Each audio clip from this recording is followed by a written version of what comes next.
Okay, hey, welcome everybody. Welcome to my stream. It's nice to see so many of you here. I just want to shout out all of the people in the chat. So, hey to Diana Jackson, OBS Jake. How are you? Thank you for your help with all of this. How's Diana doing these days? Hope you're doing well. Self Profound, good to see you. I'm good, Self Profound. I'm good. Hanging in there. The end of summer. So, we got one more month, even though September technically is summer, but we got one more month, so better get it in while you can. Those of you who are swimmers know what I'm talking about. Hi, Colored Girl. How are you? Good to see you here. Generation X. Exactly. Exactly what I'm talking about. Right. Yeah, you got to work hard for it. So you don't want to hear all this nonsense. Blazing King. Hey, cutie. How are you, my Blazing King? It's nice to see you here. Gabrielle. It says, first of all, you need to start differentiating between light-skinned Black, MGM, and biracial and multi-generationally mixed people, I assume you mean. You make a good point, and we probably will be discussing that tonight.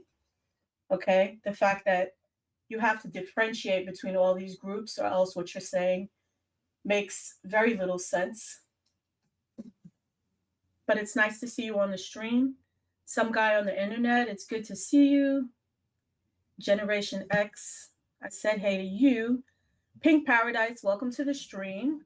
Whenever you want to jump on the stream, we're going to put a link in the chat. So can I put a link in the chat for Pink so she can come up on the stream? So me and Pink, we decided to go live tonight because, this is a topic we've been talking about. And I noticed that it keeps coming up over and over and over, but usually it's in reference to certain issues that are happening within the Black community. So it's a very specific type of discussion that's going on within the Black community. And unfortunately, some people don't believe that it exists. Okay. So I want to kind of talk about that tonight. And someone said when Black people speak on Lightskin Privilege, the dialogue is directed towards MGMs, biracial, and mixed people. Light-skinned Black people from two unambiguous Black people are still Black. Okay, so let me talk about that for a minute. So when people are talking about light skin, we have to be careful because a lot of people consider themselves to be light-skinned, and yet we don't really know which colors they're referring to. So for example, if you look at my avatar on the screen right now, this person is like a light caramel skin. Does this qualify as light skin? Some people will say no, some people will say yes. Okay. So when we're talking about light skin, I want to kind of point out that people who are melanated in any way, perhaps we're not discussing them, are we? Because if you're melanated, then you're viewed as Black. Okay, so if you have any melanin, you can be viewed as Black by different people, and therefore you would be subjected to whatever discrimination for Black people is present at the time. But if you have no melanin and you are very fair skinned, your skin is an ivory tone, and people view you as ambiguous and they don't necessarily know your race right away, there may be a privilege associated with that, but maybe there isn't, right? Because what exactly is privilege anyway? So someone says that makes no sense because light skin comes from race mixing. That's a tough one for me. I would have to I'll have to talk about that in a different format, but I don't know about light skin coming from race mixing exclusively. Usually it comes from race mixing, but not all light skin comes from race mixing. And that can be, you know, a discussion that needs to be had, right? So someone said, my hands stay dirty and calloused. Where's the light skin privilege? I agree. Light skinned people have to go to work just like dark skinned people, just like Asian people, just like white people, just like African people. Everybody's got to get up and go to work in order to get their money. Um, Privilege is saying one group has it easier. There's a lot of people who want to say, okay, I have privilege because it's easier for me. And then there's a lot of people who are saying it's not true. I don't have privilege. It's not easier for me. So I want to welcome Pink to the stream. Hey, Pink, how are you? Can you hear me? Yeah, I can hear you. Okay. Thank you So for how are you having me. this evening, Pink? I'm doing fine. Thank you so much for having me. How are you? I'm good. We've been waiting to talk about this topic for a while, and I think it's one of those topics that it lends itself to a very lengthy discussion because it's very difficult to quantify something like light skin privilege. And I think that's why it's so controversial because it's really like one group trying to claim that another group has privilege, and people are saying, where's the proof? You know? But before we begin, how are you doing this evening? Great, great. Thank you. And you? How are you? I'm fine. I'm hanging in there, just Great. enjoying my Friday evening. Yes, yes. Finally the weekend.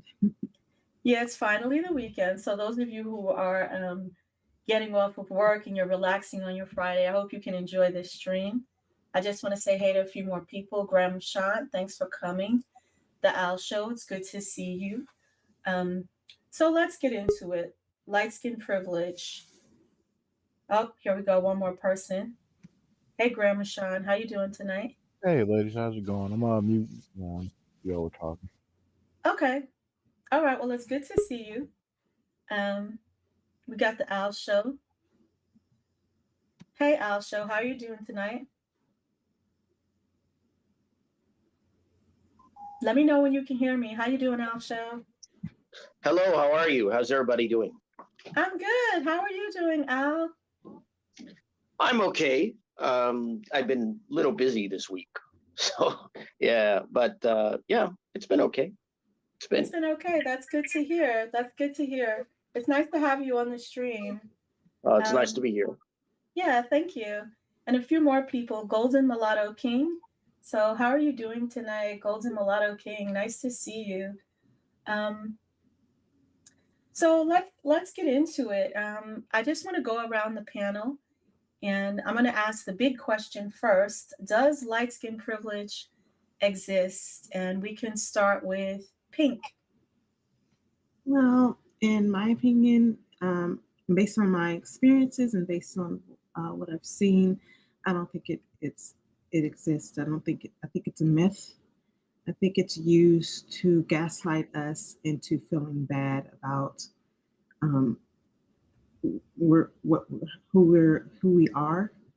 We're born Right. this way, and we're gaslit into believing that we have a leg up, which is totally false. It's actually the opposite. Those who accuse us of having light skin privilege are the ones who are the most privileged. Okay. Okay. So that's fair enough. So in other words, it's pretty much a bunch of people gaslighting us, trying to tell us that we have privilege, but in reality, they may be more privileged than us in many ways, and they're not acknowledging it. So I feel you on that. I think that's a valid point because I notice that sometimes when people talk about privilege, other people bring up Black privilege. And I'm one of those people that I try to be careful with talking points because I don't want to like go over the edge, right? And agree with narratives that really don't serve my best interests. But at the same time, I would argue that something like light skin privilege is actually a very dangerous notion. And we have to examine where it comes from, because it's not being used the way people think it's being used. Like, in other words, it's something that's being used to kind of take away from different people in society. So if someone is lighter skinned and they achieve something, they're being accused of having light skin privilege, and that's why they have achieved that thing. Like, for example, Ice Spice. Oh, the only reason that she's famous is because of light skin privilege. They're completely negating any talent, any work from her production team, video editing team, any work from anybody. And they're just saying that the only reason that she got ahead is because she's a very fair-skinned woman. But if you think about it and you look at all the other artists, in my opinion, she's a very good artist. Okay, she has a lot of talent and skill, even though she is very racy and raunchy. She still definitely is able to sell and market her music for parties and events. And the people who are constantly talking about her, they really are trying to make it seem like there's other women who are so much more talented than her, and she's just getting this pass because she's light skinned, when there's no proof, and that's my biggest issue. There's no proof that it's true. So I definitely feel what you're saying. And I just want to ask, what do you think, Al? Do you think that light skin privilege exists, in your opinion? Well, here's the tricky part about that question. You Mhm. have to look at whether it exists in the context of a specific community or outside of that community, or both. So if I gather we're looking at African American community, if you're saying, does it exist within a specific African American community? Oh, I don't know why he dropped down. Oh, I'm sorry, you dropped down for a minute. Can you hear me? Yeah, I don't know what happened. Okay. I guess it was a conspiracy. No, not at all. I guess I'm not. I guess as a biracial person, I'm not privileged after all. There's the proof. I got dropped down. See, if I wasn't mixed race, that would not have happened.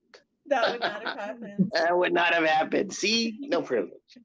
Proof positive that there's no privilege. Proof right there. Right. But what I would say is, yeah, what's tricky about that question is you have to look at, are people looking at a specific community? I gather it's African American community, or are they looking outside of that community? If you were to go outside of an African American community, biracial people, or even multi-generational mixed people or multiracial people, aren't privileged, because you're not going to be more privileged than the majority of the population in this country. That's not going to happen. Oh, right. So it doesn't Unless make any people sense when think people you keep are. bringing it Right. up. Right. So if the only way that you would say privilege exists is within the context of a specific community. And even there, you would have to say probably not. I think what's different is because privilege implies, again, privilege implies that you have a status that is different, right? And that you somehow are better off than the norm. So it's a tricky question, because you have to look at it from the context of, are you saying within a community or outside of a community?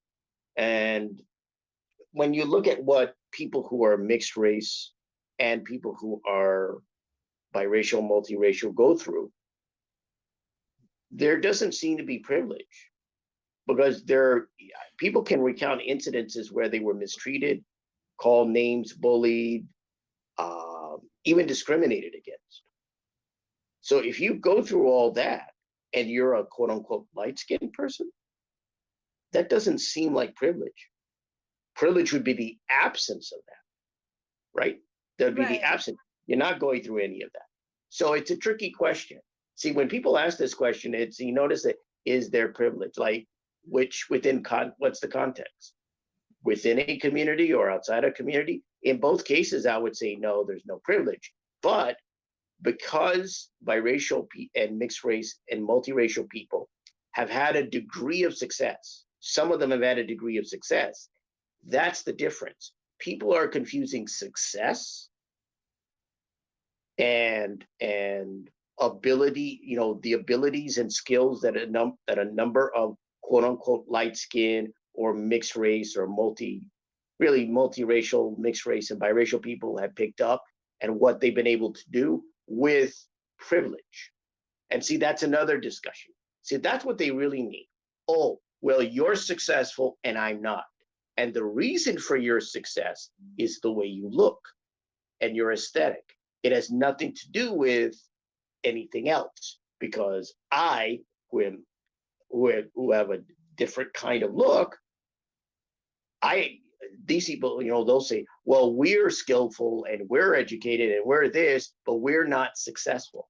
So when they talk about privilege, privilege is really what they really mean. What it's really talking about is success. And therefore, it's a trickier thing to deal. What they really mean is success, but they don't want to say that. See, they don't want to say that. Sometimes they'll say it, but what they really want to say is privilege, because it sounds like you have a ability to be successful that has nothing to do with merit or ability or skill. That's what they're really complaining about. So when I've heard this, I looked at, I've looked a little at it, not much, but I'm going, yeah, you really don't mean privilege. What you really mean is success and, all the other things that come with it. The trappings of success in some way, educationally, financially, professionally, what have you. And that's what they mean. I'm sorry it was kind of a long answer, but it's tricky. Take your time here, Al. You can take your time. No. That's right. what It's tricky when this question gets asked. And people don't want to, what they're really trying to do is they're trying to basically say, you're successful and I'm not, or you've got this and I don't. And that's toxic within a ethnic or racial community, because that can have they can have, or even a larger community, because that can have negative impacts. It can lead to discrimination. It can lead to racism. It can lead to other things.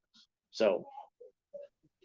Right. I think the privilege discussion does lead to racism, in my opinion, or it does lead to a type of discrimination within the Black community specifically, where people feel like you have something that they don't have, and now they need to try to take it away from you to make things equal, right? Precisely. So you've got something extra, and I'm going to take it away from you. The only problem is you don't really have anything extra, so they're simply taking something away from you that you didn't have in the first place.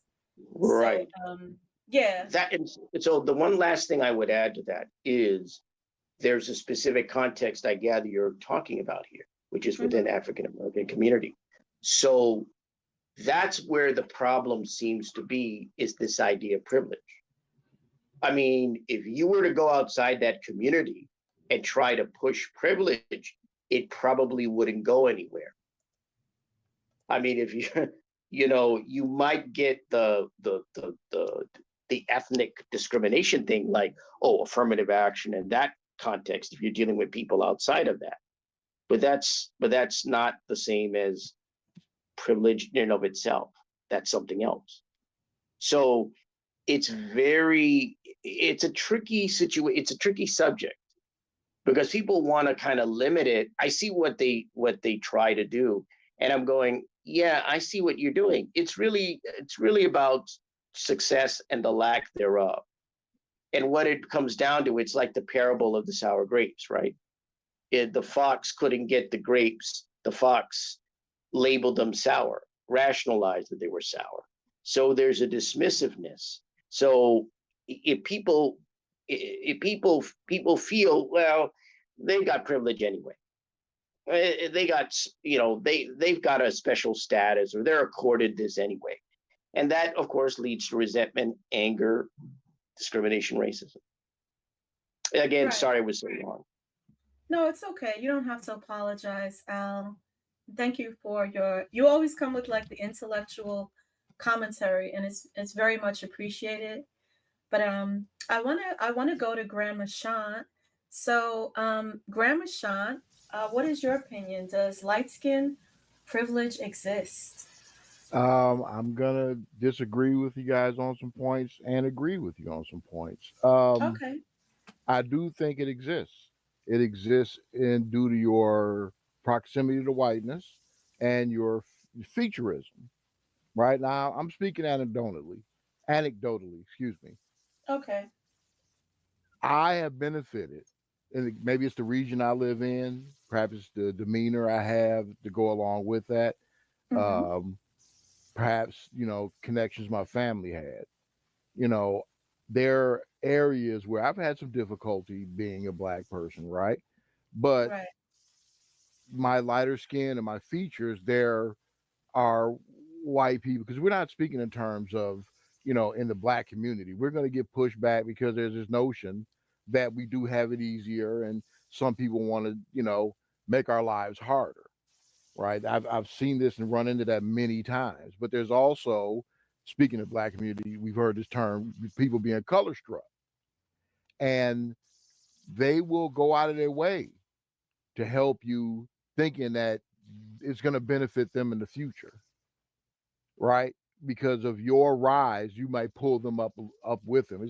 It's typically older people who do this, but this is Mm-hmm. something I've encountered in the past where they kind of expect me to, well, you're here with our help, you need to help us now, right? That sort of give and take sort of thing. But amongst the white people I've dealt with, either very few, dislike me or were really racist to me in regards to the people who generally wanted to help me, see I was willing to work on these things, see I was willing to put in the work, and gave me more opportunity that I think some of my darker skinned contemporaries weren't given the same opportunities. There's been plenty of times I've gone out for jobs with other black people, right?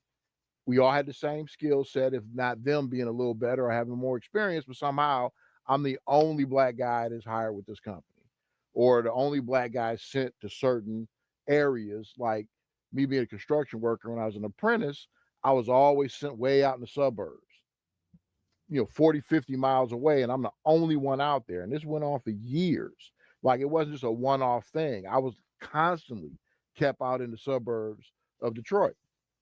And it's because I was probably seen as being more appealing and easier to deal with than some of the stereotypes that come with other black people. I was seen as quote unquote one of the good ones many times. I even had it said to me once, you aren't like the other ones. Now, I didn't like hearing that, but at the same time I stayed working all the time. I didn't have as many layoffs. I did do my work. I did show up to work on time. I did the very basic things, but compared to some of the other brothers, sometimes they weren't doing what they were supposed to do, and it was just amplified when they screwed up. My screw ups, I was given chances. Their screw ups, you get kicked out. So I knew there was a very difference of experience, and I'm not going to say within the black community it's not wholly gaslighting, but it's varied in how you look. Like I said, it's a fair amount of featureism.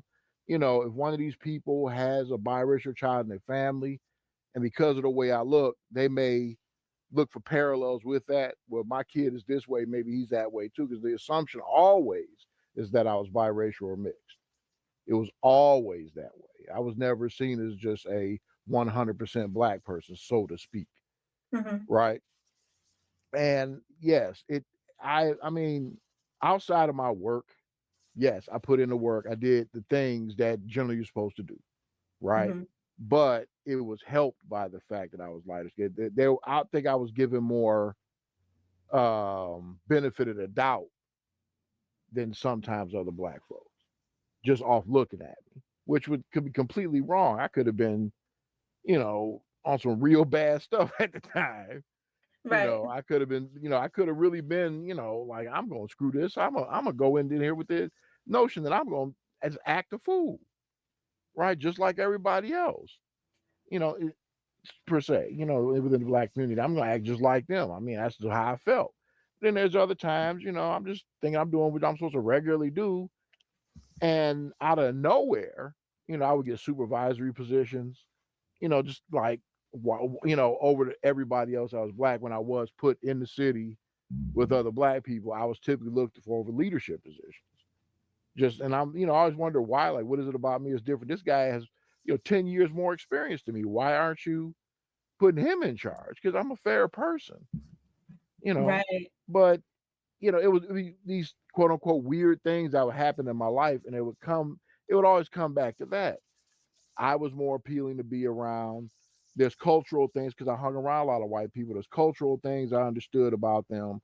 And when you start talking and that understanding these things, or I'd have an opinion about it, that makes people feel, oh, that guy's cool. He's this, he's that, you know, and it helped me a lot. But it's generally a privilege or maybe more of a benefit because it's not a privilege you can control. I need to say that as well. It's not something you have control over. It's not something you can wield. It's more of a benefit, and it's very situational on where it applies. But when it does apply, and the older I get, the more it seems to apply. Like right now, I'm up for a promotion that literally came out of nowhere. It just dropped out of the sky. Mm-hmm. And I know what part of it is. It's not totally, but part of it is that somebody's like, okay, out of all these guys, you're the guy for some reason. And I'm Mm-hmm. not gonna turn down the job. It's a lucrative promotion, a lot less stress on my body. I'm not gonna turn it down. I'm gonna use the advantage that I have. You'd be foolish not to. But yeah, I do understand that it is part of that. Not wholly, but it definitely has been a benefit in my life and an advantage, even if it wasn't considered by definition a privilege. Okay. So you're saying so, and this is a good point too, because a lot of people, when they talk about privilege, they aren't very specific. Right. Okay. Are you talking about privilege in the workplace? Definitely in the Are you workplace. talking about privilege in getting a job? Oh yeah. Privilege in getting a partner? You know, Oh yeah. Yeah. I mean, there's privilege been in extremes in housing? that too. I never Right. had a yeah, yeah, Mhm. definitely. I mean, I've had extremes where there were women who wanted me to get them pregnant Don't do just it. because of the way I look, because of my hair, and they wanted these attributes for their baby, not understanding, hey, what if your genes are more dominant than mine? And that baby does still come out looking like you. What do you do then? I don't have children, but so I never fell in Well, that trap. But I I encountered gather that that as well. did that take place within a specific community? I'll be polite and ask that. Did that take place within a specific community? I've had that happen with black women. I've had it happen with white women because they Oh, wanted White interesting. they wanted a little mixed baby, as they said. One woman said, "Yeah, we Yeah, can make a zebra baby." I was like, I definitely am not dating you anymore. a yeah. zebra? A zebra baby. No, sir. I was like, what? Ooh, yeah.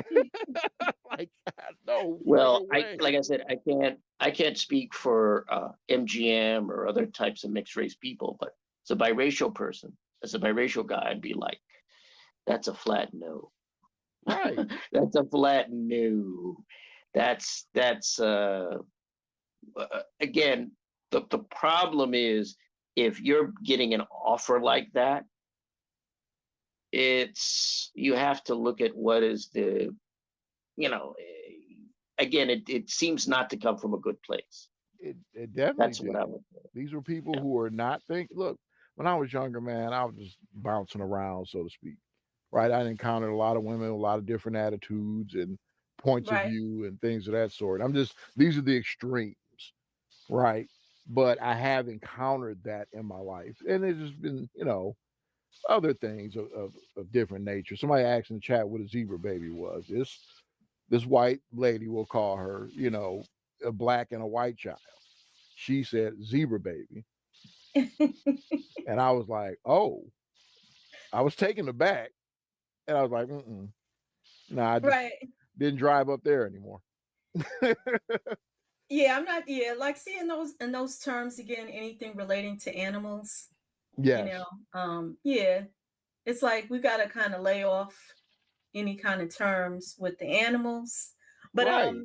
somebody said get the likes up. Yeah, if for those of you who are in the chat who came in, if you can please get the likes up. Thank you for all the people who came out to the stream tonight. We got a little crew here watching. But I want to go through some of these comments. Okay, I'm gonna speak to what you said though before I do.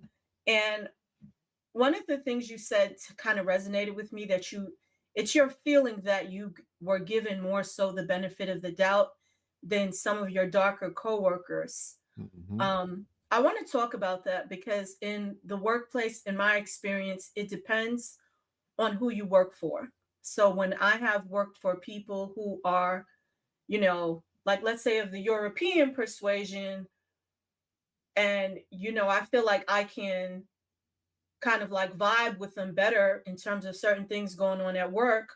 Of course there's going to be more of a connection there and a feeling that okay, this person understands what it is I'm asking them, or this person will be able to do things according to the way that I like them, right? Hmm. There's just this thought. But honestly, when I worked in companies where it was like black leadership, I feel like that's when I started to see that the privilege discussion just goes down the drain. It just goes down the drain. Hmm. There's a lot of stereotypes connected to being light skinned. And I feel like the whole privilege discussion is just another one of those stereotypes that people use to kind of prevent you from moving forward, getting ahead, doing what you need to do. Hmm. There's always something extra attached to it. And it could possibly be because you're a woman as well. The way that they relate to you, they may feel that you think you're better than everybody. These are some of Yes. the favorite discussions. You think you're better than everybody. Um, Sometimes you are. well, in my case, I probably I probably Right. was. I mean, that's the thing we have to take into account. When Right. you achieve certain things, Hmm. or certain accomplishments in life, and you start to make steps above what the average person is at a certain point. And I will admit that I will attribute some of that to, what I look like. It's not completely, it's not even all, it's not even close to for me, it's not even close to all that I am, but it's definitely been there. But yes, there are times where people, you think you this, dot, dot, dot. Well, yeah, because I worked for it or I got here. I got the things you want, and now you jealous, you know, because I achieved it. You think it's only because I'm light skinned. Yeah, I've been through that, but them kind of people, I don't have to care about their opinion because they're not where I'm at. That may sound arrogant, but I put the time into my career. I can do things other people can't. And if you mad about Correct. that and you need a reason to be mad about it, let that be it. I don't care because I don't have to deal with you every day. I just hear, I may hear you in passing and never have to hear your voice again because we don't be in the same circles. We don't hang out in Right. the same places. You can't be there because you don't have the funds to get there.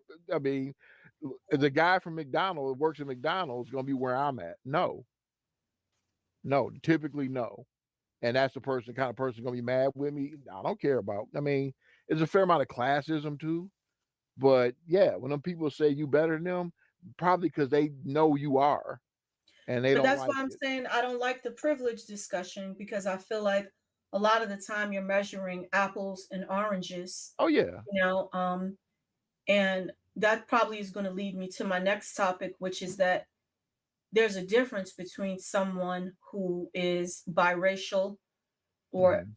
a difference with someone who's MGM as well, and then to throw it in there as well, light skin. So all Hmm. three of those different groups, there would be a difference in how they're perceived and how they're treated. Yes, Hmm. it will go by featureism to some extent, or colorism, they may say, or even texturism. But when you look at it closely, um, and you're saying proximity to whiteness, I would argue that if someone is very fair skinned and they are predominantly European ancestry and their parent is European, I can't use the other word obviously on the stream, then obviously their life is going to be different. Their life is going to be more in line with those communities that they come from. And just because you view those communities as having it better, you can't call that a privilege. You know what I mean? Yeah. Like you're responsible for your own community. So you're basically telling somebody, oh, well, you've got it better than me because your parent is of this race and you look a certain way. But no, maybe you like what they have more than what you have. And Right. you feel that they have it better than you because you feel that what they have is of more value. You know, you Right. don't see what you have as more value. And you also devalue yourself, your community, people who look like you. So it becomes a question again, does it really exist? So for me, I would hands down say no, that it Hmm. doesn't exist. I would say there are other social issues that can testify to what is actually going on. You know, so if somebody's of a different culture, then why would they be held to the same standard? You know, if you come from a poor, lower income neighborhood and you come from a wealthy, you know, bougie type of neighborhood, obviously there's going to be different outcomes, Right. you know, on average, because of course, you know, people make their So own choices in life. what you're But to exposed say, to is going to mhm, be different depending on the affluence of your parents. right, You know, there's going to be a very different experience there. There was Mm. peaks and valleys in my family where when I was a teenager, you know, their income shot up dramatically and things mm, changed. We moved to a different neighborhood. So my younger brother had a lot more, who's, darker skinned than me, had a lot more opportunities in that regard than I did, even though they did pay for me to go to college till I started screwing up. You know, I had that advantage of not having to worry about student loans. And had I done what I was supposed to do and graduated, I'd be just fine. You know, I had that advantage where other people did not, you know. So yes, you're right. There is a lot of difference in that. You know, when we were poor and the life we had when they started doing better, yeah, it was a complete rhythm change and what I was able to, accomplish in between there. all right. So I definitely think it's something where you can't really measure it. Hmm. So that It's would a be one of multifaceted issue socially. There's so right. many things to consider, and so many different experiences, who could talk about this and depending on our perceptions of it, like as I understand exactly where you're coming from in there, your definition of privilege, it's kind of subjective. We can use the dictionary definition, but it's sort of subjective because, like I said, my anecdote, yeah, it's definitely been a help, but you know, a slightly different feature, slightly different skin color, slightly different demeanor, socioeconomic background, all these things can, somebody turns their nose up at you one time, no, you're not getting this job. That could change the direct trajectory of someone's life. You Most know, definitely. I'm mute and let y'all. I've been running my mouth too long. But yeah, it can change the trajectory of someone's life if they don't get a job. So when you are, let's say, you just graduate high school and or you just graduate college, it's time for you to get a job, and all factors being considered, they're looking for candidates to hire for their job. Who do they hire? That's where the privilege question comes into play. You know, you see people arguing now about affirmative action. They're claiming that it's unfair to other groups. What they're really worrying about is privilege. You know, who will be given more privilege? If you look at all of the stereotypes assigned to the different groups, which group will be hurt the most by something like affirmative action being struck down? There's definitely more negative stereotypes attached to Black people, whether they are of Black descent, could also be an issue as well. So they may be biracial or MGM, but they may, be noticeably mixed with Black. That could be an issue. Um, the stereotypes attached to those groups versus Asian people, are they really the same stereotypes? There's not a lot of negative stereotypes attached to Asian people for the workplace, nor white people. So that leaves Latino people, and it also leaves African immigrated people who are also a distinct group, perhaps Caribbean immigrated people. Like all of the stereotypes attached to these groups, that's when they come into play, when people start hiring for jobs. Who's hurt the most? Can you say that because somebody is a little bit lighter, they're brown skin versus chocolate, that they're more likely to get a position? I would argue no. I think people just go by who they see. Okay. They say who they see and what they feel will look best for their company. And a lot of the time, they will hire people who have immigrated here because they want to give their company the look of multiculturalism, but they may purposely exclude people who are African American. So I just want to point Well, that out. I was going to say what we've talked about thus far in the, I think it was Grand Méchant had noted. I go back to the point that I made previously, which is that one point that I made, which was that when people talk privilege, what they really mean is success. And when you talk about jobs, careers, education before that, even disposable, if we really want to go into that disposable income and all that, those are all indicators, factors, markers of success, of types of success. We start talking and understanding these things, or I'd have an opinion Hold on, let me mute my mic.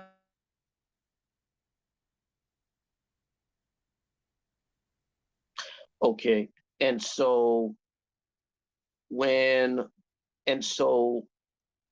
you're dealing with this aspect as a person who is maybe, whether you're MGM, biracial, multiracial, of this whole light skin aspect, one of the things it depends on is where you are, what you're in, like what your specific community, what your specific neighborhood, and the kinds of people you deal with, right?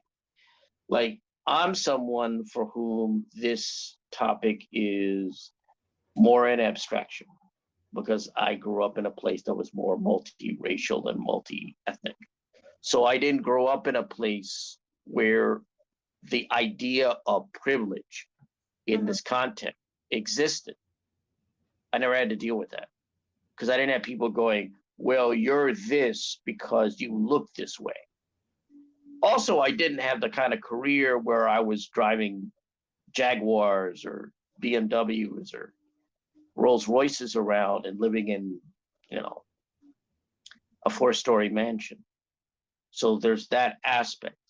I was someone who had a rather modest career. So was fine, it was okay, but it wasn't like I was, someone who was the kind of person that you'd see on Instagram next to a Ferrari or next to a private jet or something like that. Right. No, right. I didn't have that kind of career because I wasn't. That's me, by the way. Oh, no, that's not me. No, I'm just kidding. That's not me either. Yeah, but what I'm saying is, so for me, part of this is academic partly because I don't think people could look at me and go in the same sense that they would other people. But it doesn't necessarily need to be that you're a multimillionaire or a millionaire. You could be somebody who just has, decent job, okay home, and so forth. And you could also be seen as somebody who has privilege, because that person may be in the other types of people, maybe in poorer, like a deadbeat, studio apartment, right. or a rundown house, or they may be homeless, Oh, right, that's the ultimate, right? Right. The ultimate. And so they look at you and they go, well, you've got privilege, right? So notice how the socioeconomic aspect primarily is a big factor here. And I think it's been one that's been a little, it's been significant in this conversation, although employment has been as well. So Right. you've got those factors. It's relative, right? How people see privilege will be relative to class conditions and socioeconomic conditions.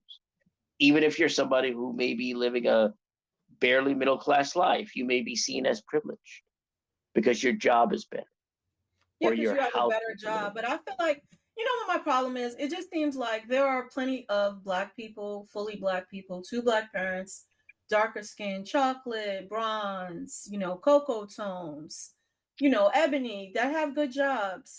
So it Mhm. just seems like for people to constantly like heckle light skinned people, like the way they were heckling Ice Spice, and kind Mhm. of like heckling other light skinned artists. It's just Mhm. like, that these people do not have this consistent privilege that you're talking about. What you're talking about are other factors. You're just trying to make it seem like there's some type of grand privilege. But I want to Mhm. say hey to some of the people that have come in. We've been talking a while. I want to say hi to, I believe, Gabrielle. What is going on in the chat? I don't know. Color Girl, of course, welcome to the chat. Brown and Beige, I didn't get to shout you out. Thank you for coming to the stream. Some guy on the internet, welcome to the stream. It's good to see you. Planet Mulatto, as always, wonderful to see you. Uh, Golden Mulatto King, thank you for coming up on the stream. RTGP, welcome to the stream. And we have a lot of really great comments here. LSP, thank you for coming to the stream. So we also have MLS People Should Date Each Other. Thanks for coming. And welcome to the stream. Will the Thrill. I hope you can tell us why you don't think light skin privilege exists. Let's see, who else do we have coming in? I see Blazing King. What is going on in the chat? I don't know what's It's going getting real on. spicy. They need to come up in here and talk. You want them to come up on the Hell stream and yeah. talk Talk about all this? that nonsense in the chat. They need to come up. Yeah, But they're talking a first lot of in the all, chat. y'all need to get the likes up. How can y'all be watching and not support this lady right here? Come on now. Get the likes up, first of all. Second of all, I didn't hear when I asked the question about why are they promoting interracial dating. I didn't hear the answer to that. Or I don't know if you guys answered that.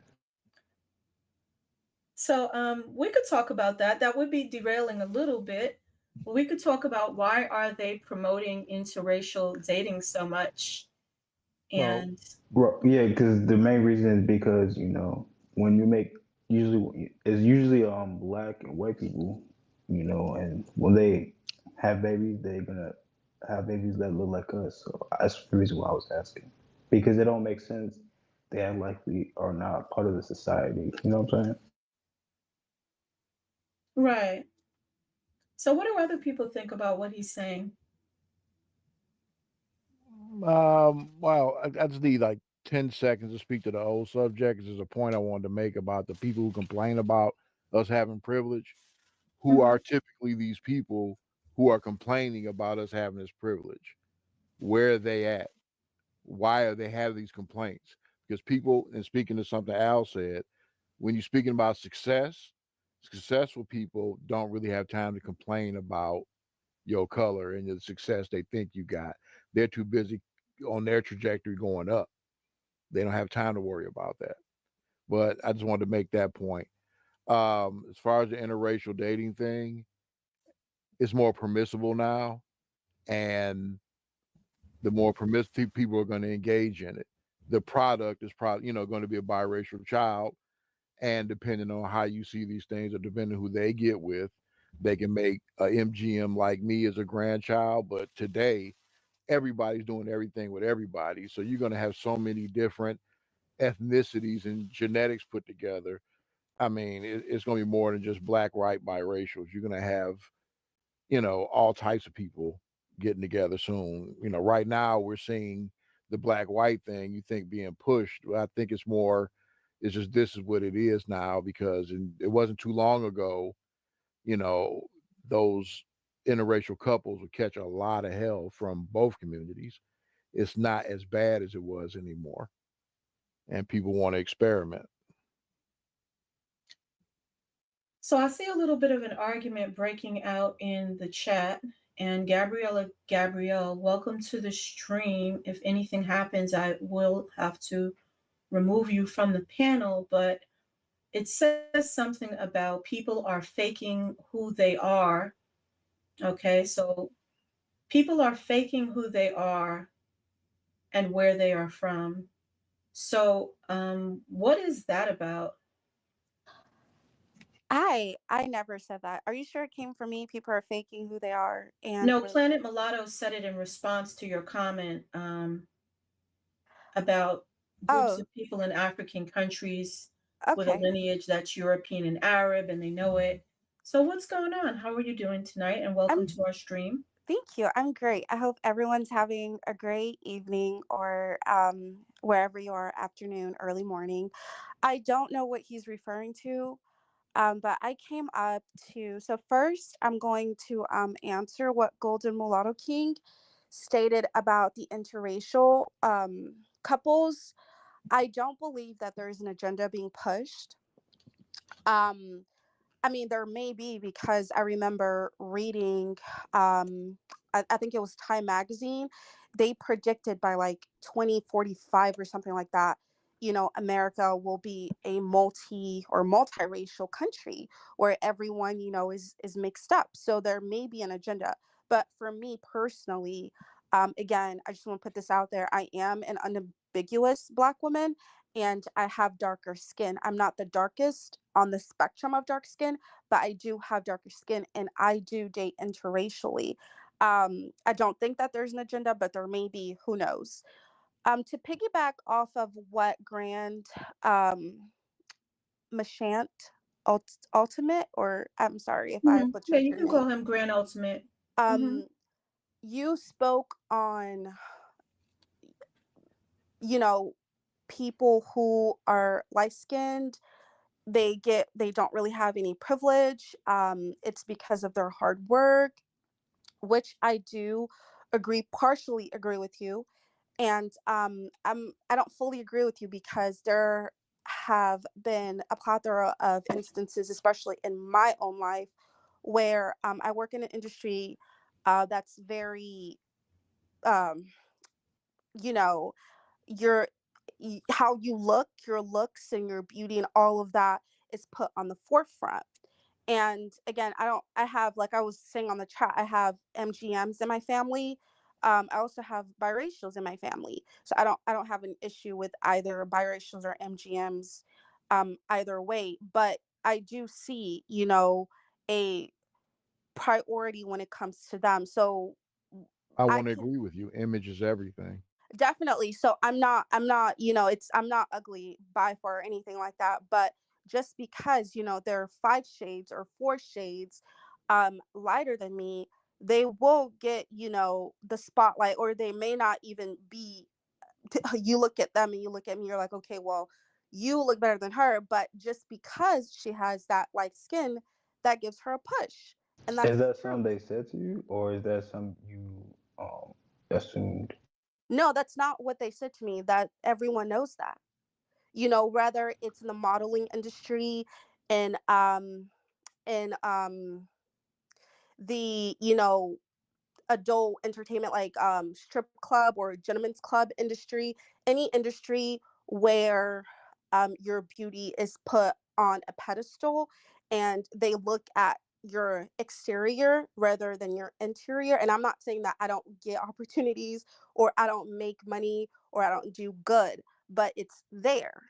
But I want It's to jump into something that you said, which is that in fashion and strip clubs, light skinned women are chosen somehow over darker skinned women. And I want to point out that I really don't think that's the case. So I would argue when it comes to fashion, um, models who are from East Africa, you know, ebony tone, chocolate tone, darker tones, those models would be given more of a preference, okay? Because that's a look that has always been in the fashion industry for the longest time. They always have like an ebony skin model along with all of the white models. But in terms of saying, maybe a strip club, I don't know. I don't go to strip clubs, but I would imagine that just looking at music videos and how it is always lighter skinned women, I would argue that they may be the case in strip clubs. But is that a privilege to be chosen to be a dancer in a strip club? Well, all the strip clubs I've been to, I've seen a lot of dark skinned women. I very see very few like light skinned women out Well, there. not okay. When Let's I'm take into account it might be a regional thing too, because up here, a lot of light skinned dancers in that ass. When I was going years and years ago, I don't know what it is now. I'm talking about 20, 25 years ago at this point. Last time I was Right. in going regularly, but back in the day, lots of light skinned dancers, and they were making all the money. There was even fight. I've seen fights over it, so it's a maybe need to take into account that these are anecdotes that we're talking about. And I like to so add that just because you're chosen first doesn't mean that's a privilege. That it's a privilege, right? Because I would argue that being chosen first to be in the strip club is actually like a bad thing, okay? Where you would be looked at as a child as somebody that, hey, this will be a great person to put in a strip club when they get older. So you're going to be taught to be objectified at a very young age.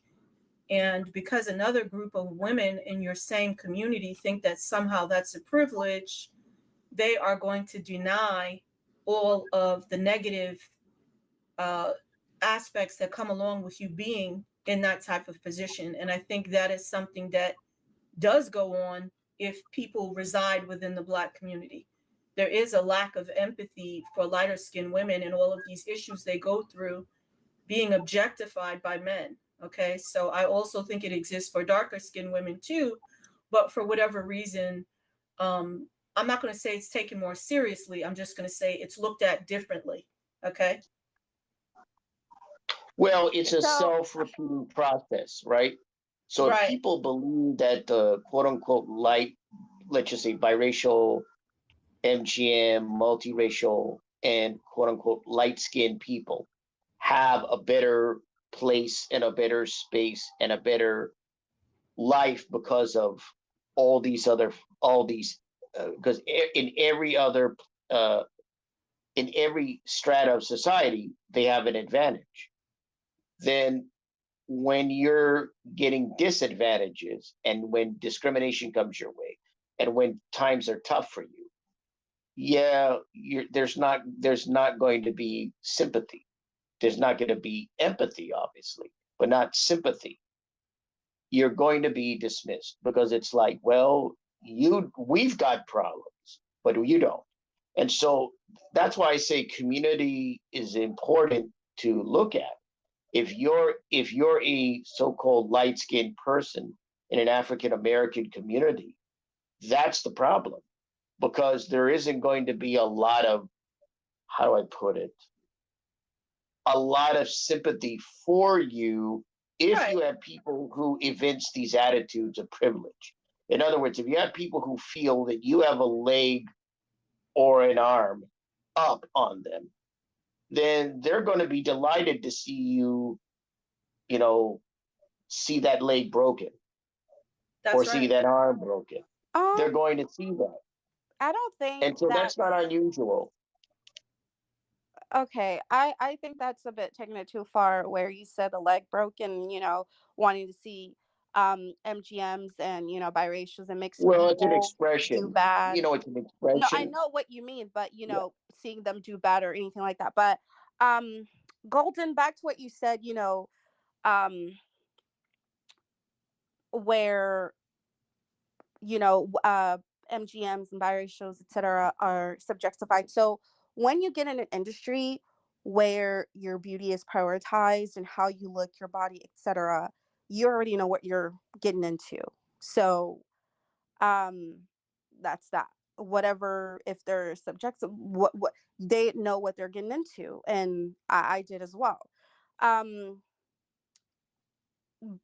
that really has nothing to do so much with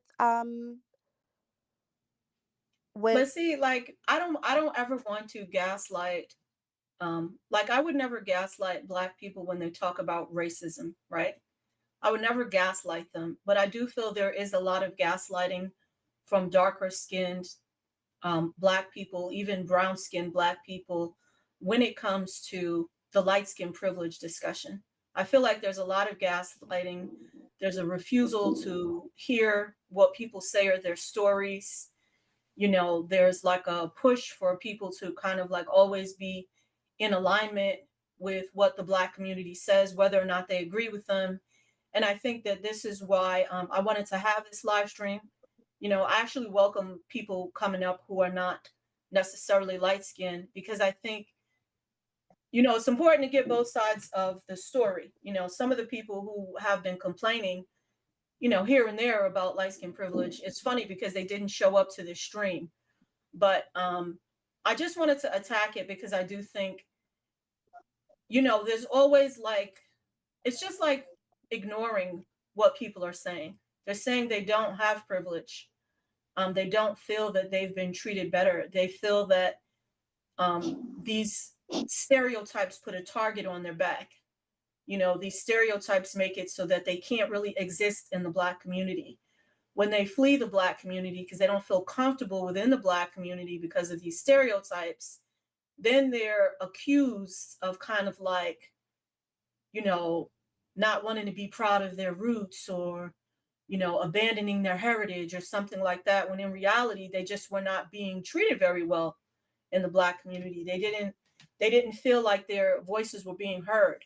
So not everybody's going to reside in the Black community. You can reside in any community you want. It's 2023. You don't have to be part of any community unless you want to. But I do think it's important for, like, let's say you're saying, I have lighter skinned people in my family and I feel like they're being preferred over me. Like, you have to look at why they may be getting preferred, as opposed to just assuming it's skin color. There's a lot of things that go into somebody being preferred. If you have like a, and I don't want to say this is going to sound really bad, but let's say you have a person like a older, overweight type of person, and then a younger, slimmer, browner skin person. I mean, they're not going to say, oh, well, I'll choose the lighter person because they're light. There's a lot of reasons why they choose different people. So you have to look at all the facets. How do these women look? Right. Golden, so Mhm. when you speak to women who are, so there's a difference between a strip club and a gentleman's club, and I'm specifically speaking about a gentleman's club, which are higher end, and they get a certain type of clientele. When you speak to these Mhm. women, they will tell you that it is true. When Okay. they would rather hire a, I'm not even going to say light skin, because in the comment section, I previously stated that there is a difference between light skinned Black people and MGMs, biracials, etc., because there are even light skinned Black people who are unambiguously Black but have a lighter skin, will still, the biracials and mixed people and all that stuff, they will still get chosen before them as well. Right. But the what I noticed though, is mainly, the simple fact that when people think of light skin or biracial woman, right, or man, they look at as like femininity, right? But if you look at something darker, they look at it more masculine. I noticed that, in Mm-hmm. my own life, and I've always wondered, why that is, right? And I think that's really what it comes down to, where people say, well, it's more privilege, but the only people that I really say that complain about the privilege is really, from the Black women's side, and when they talk to light skinned women. From the man side, that Black men really don't be tripping about it. The only thing to say, oh, okay, well, you probably be able to get this position, but like they really don't be tripping as much. So I really Because think, women and men are looked at differently in society. You can't compare what black men and black women experience. true, that's true. But another problem I noticed though is like light skinned women maybe are seen as a preference, but are dark skinned men seen as a preference? Like, are we really talking about colorism, or are we just talking about, like a social programming kind of thing where they Exactly. always put a light skinned woman with a dark skinned man and it's more of social programming? Is that what we're talking about? Because it's not just skin color. You know what I mean? It, So, it I mhm. wouldn't say that it's social programming, because back to the conversation I was having in the chat, excuse me, prior to hopping on, I'm not American Black. I am African, and I immigrated to America at a very young age.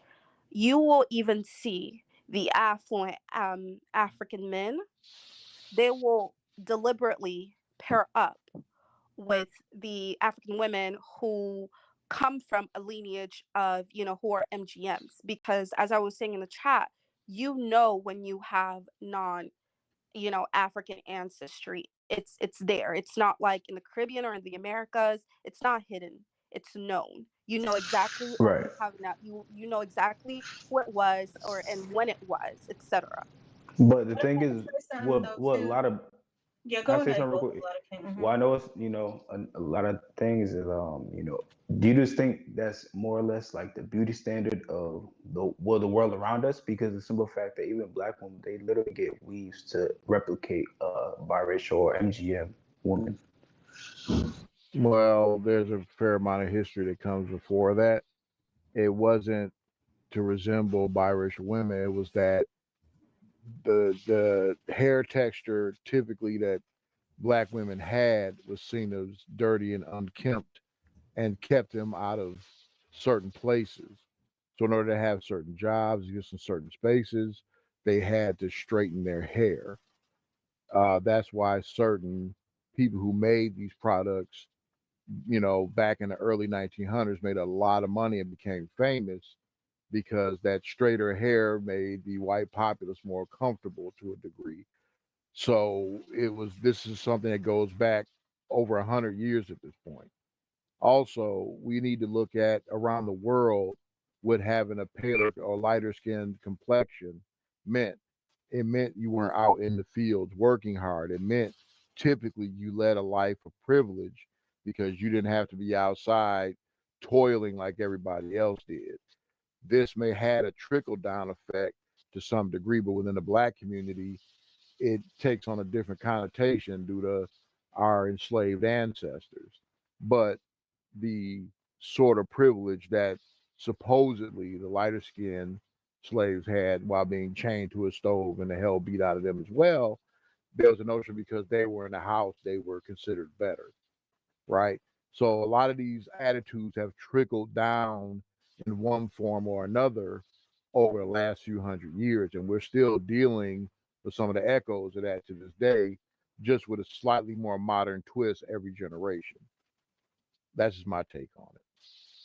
I think when I look at one thing I've noticed is that the higher influx in immigration has led to some of these attitudes really kind of being revamped, right? Because if you're in the United States, dark skinned people and light skinned people in their communities have kind of come up with like a working little exchange, right? Mm-hmm. So there would have been a lot of lighter skinned men that would have said, "Hey, I only date dark skinned women. I like my chocolate sisters. The darker the berry, the sweeter the juice." And I'm you that could have had stereotype. something similar with light skinned women. So there would have always been this kind of like dynamics. And I'm not saying that it exists today, but I'm saying in the past, you would have always had certain dynamics. Light skinned people dating each other. Sometimes that goes on. Dark skinned people dating each other. Sometimes light skinned, dark skinned couples, right? It was just always a mix. Now with the influx of immigration and people really wanting to work themselves into the fabric of the Black community. Now we're talking all about colorism and privilege, and one group is getting it better than the other. But within the context of the Black community, those discussions may not have really been there. Even when people bring up the house slave and the field slave, wasn't it more of a joke? It wasn't like, I don't remember it being something where the house slave and the field slave, like within my family, the discussion, I don't remember it being something where people felt like this was a real carryover into modern day. You know, they Oh, didn't really see it that way. I've been called a house in a few times by some jealous folk. Me Go- too. You know, Golden. Do you truly feel like that? Are I you feel talking that. to me, the future is golden, or are you talking to Golden King? Because Wait, who you talking to, Gabriel? no, Golden. Well, what you just previously stated. Oh. Because if that was the case, then I mean, we're speaking about the paper bag test. We're speaking about I mean, I don't believe even on YouTube the woman who really started excuse me, the colorism topic is American Black. She's a dark-skinned Black woman. I don't know if Who are you it's talking about, Chrissy? yes. I don't. Well, I mean, I heard Chrissy was from the Caribbean. Well, yeah, she does have Caribbean. I was just about to say that she does have Caribbean lineage as well, but she is also American Black. And I really beg to differ with what you just stated because it has nothing to do with immigration and the influx of other Black people from other countries, because prior to that there was things occurring in the American Black community as is. You know, we can speak about the HBCUs, and when it comes to, again, the paper bag test, and even back then, Cynthia G speaks a lot about it. I don't know if you watch her or not, but she even speaks about, you know, in the 60s and the 50s and the 70s, how, you know, Black men were carrying themselves and how the first interracial couple was not loving or whatever their names was. It was a Black man and a white woman who fought to be together. So the colorism Yeah, topic. talking about Cynthia G. I mean, Cynthia G. You know, her content. I don't want to necessarily bring her up in a sense because, I mean, she has a very specific message and a specific audience she's catering to, as did Chrissy. So what happens with some of these channels is they cater their message to their audience. You're not getting 100% pure facts, fact checked. You know, you're not going to get that. You're going to get a feel good message for your audience. All I'm saying is when you're talking about colorism, the level of what people may have felt were colorism and privilege might have been a lot different when there wasn't as much immigration. Once you start adding in a lot more people who are very, very dark, they may be feeling like, oh, okay, I'm not getting treated the way I want. I don't think I have the level of privilege that I want. And I believe it's due to my skin color, not recognizing that all of these people who are of African descent have a similar experience. There is no privilege associated with being a quote unquote light-skinned Black person. That is my belief. Okay, if you're a light-skinned Black person, you are still Black. Okay, you don't have a privilege. You're Black. You have to live with all of the racism that every other Black person experiences. Now, if you look like you're a different race, that may make a difference. If you look like you're someone else, you may kind of escape some of those stereotypes. But I mean, I think when you're talking about the grass is greener type of philosophies, oh, well, hey, I think those people have it better. You know, let's talk about how much better they have it. I mean, you can't prove that they have it better. You know, that's all I'm saying. So, I mean, I know you disagree, but you just can't prove that they have it better. And in fact, there's evidence to the contrary. You know, when it comes to lighter skinned women, it's not a privilege to be treated a certain way within the Black community. That's not a privilege for us. Just because a few people get lucky, that doesn't mean that the whole community of light skin or biracial or MGM people are lucky. And people like to talk about, too, they always bring up light skinned women, but they refuse to talk about light skinned men and their treatment Yeah. within the Black community. Okay, so I just feel like we have to talk about both of the genders. Like I have men on this panel too. It's not just about light skinned women and how it was so much easier for them. Like I think that's looking at it, with like a grass is greener type of mindset. Okay. So here's let me just go back to another point that I made and expand on that. We're obviously looking at community here. And so with the light skin, dark skin bifurcation, that's something that occurs within African American communities. I doubt that it occurs in African nations as much. Even in South Africa, it doesn't, because you have a specific population in South Africa that is mixed race. They're distinct, but the difference is in African nations, they don't have a one-drop rule, and they don't identify according to skin color. They identify according to tribe or ethnicity. And most of the time, they would consider you white. I've dealt with that Right. too. You'd be Misugunu, Oboni means something else, but Misugunu or something like that. Where skin color might be an issue is if you have albinism. I know that it's a condition, severe, extensively, almost chalky white, right? But that's a medical condition. In some African nations, there is a hatred of people with albinism. So from what I've observed, that is obviously a skin issue or a skin color issue. Although that's different because it's a medical issue, right? But you could argue that's a skin color issue because there is a dislike of people with albinism in some African nations to the point of trying to eliminate them, trying to murder them. But when we look at the issue here, community is very important, right? It's important to contextualize in community. And so the issue of privilege is going to also be different depending on who we're talking about. Are we talking about MGM people? Are we talking about biracial people? Are we talking about multiracial people? There will probably be some slight differences in regards to that. And the problem is, I think, is that if you're someone who is outside of this community, like I wasn't brought up in an African American community or Black American community. I was brought up in a multiracial, multi-ethnic community.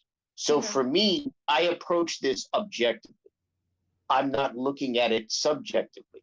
Some people look at this from a subjective point of view because of the treatment they received, right? So if they grew up in a community that was African American and they were perceived as, quote, light skinned, if you're a man, that probably came with, possible stigmas. Possible. It really depends. And it may, and if you're a woman, it may be your share of stigmas also, right?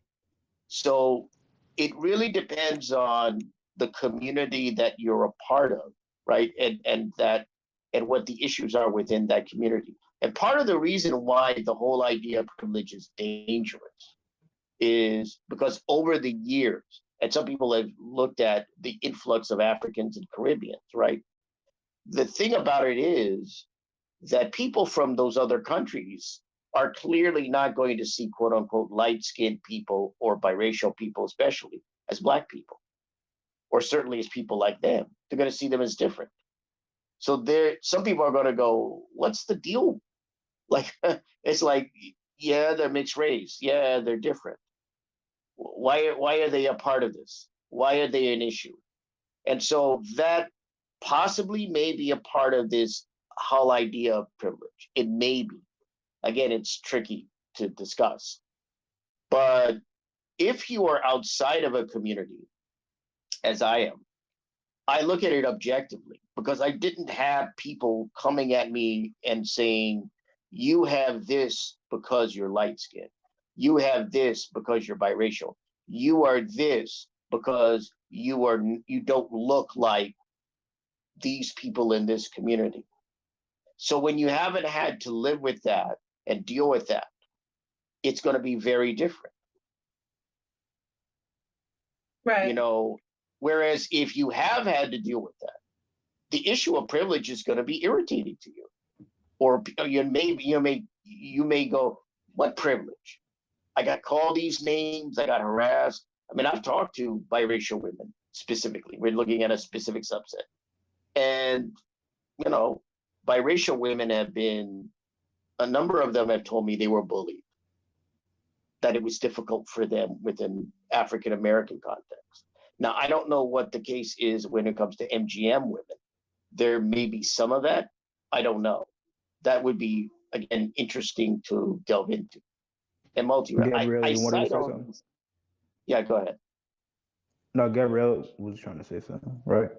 Oh, So with the albino that you mentioned, they're not hated. It's more of a taboo thing. They're seen as having power, as their bones having some kind of magical power, and they're used in spiritual and medicinal, like traditional medicinal purposes, like medicine, etc. So they're not hated. and there is hatred against them.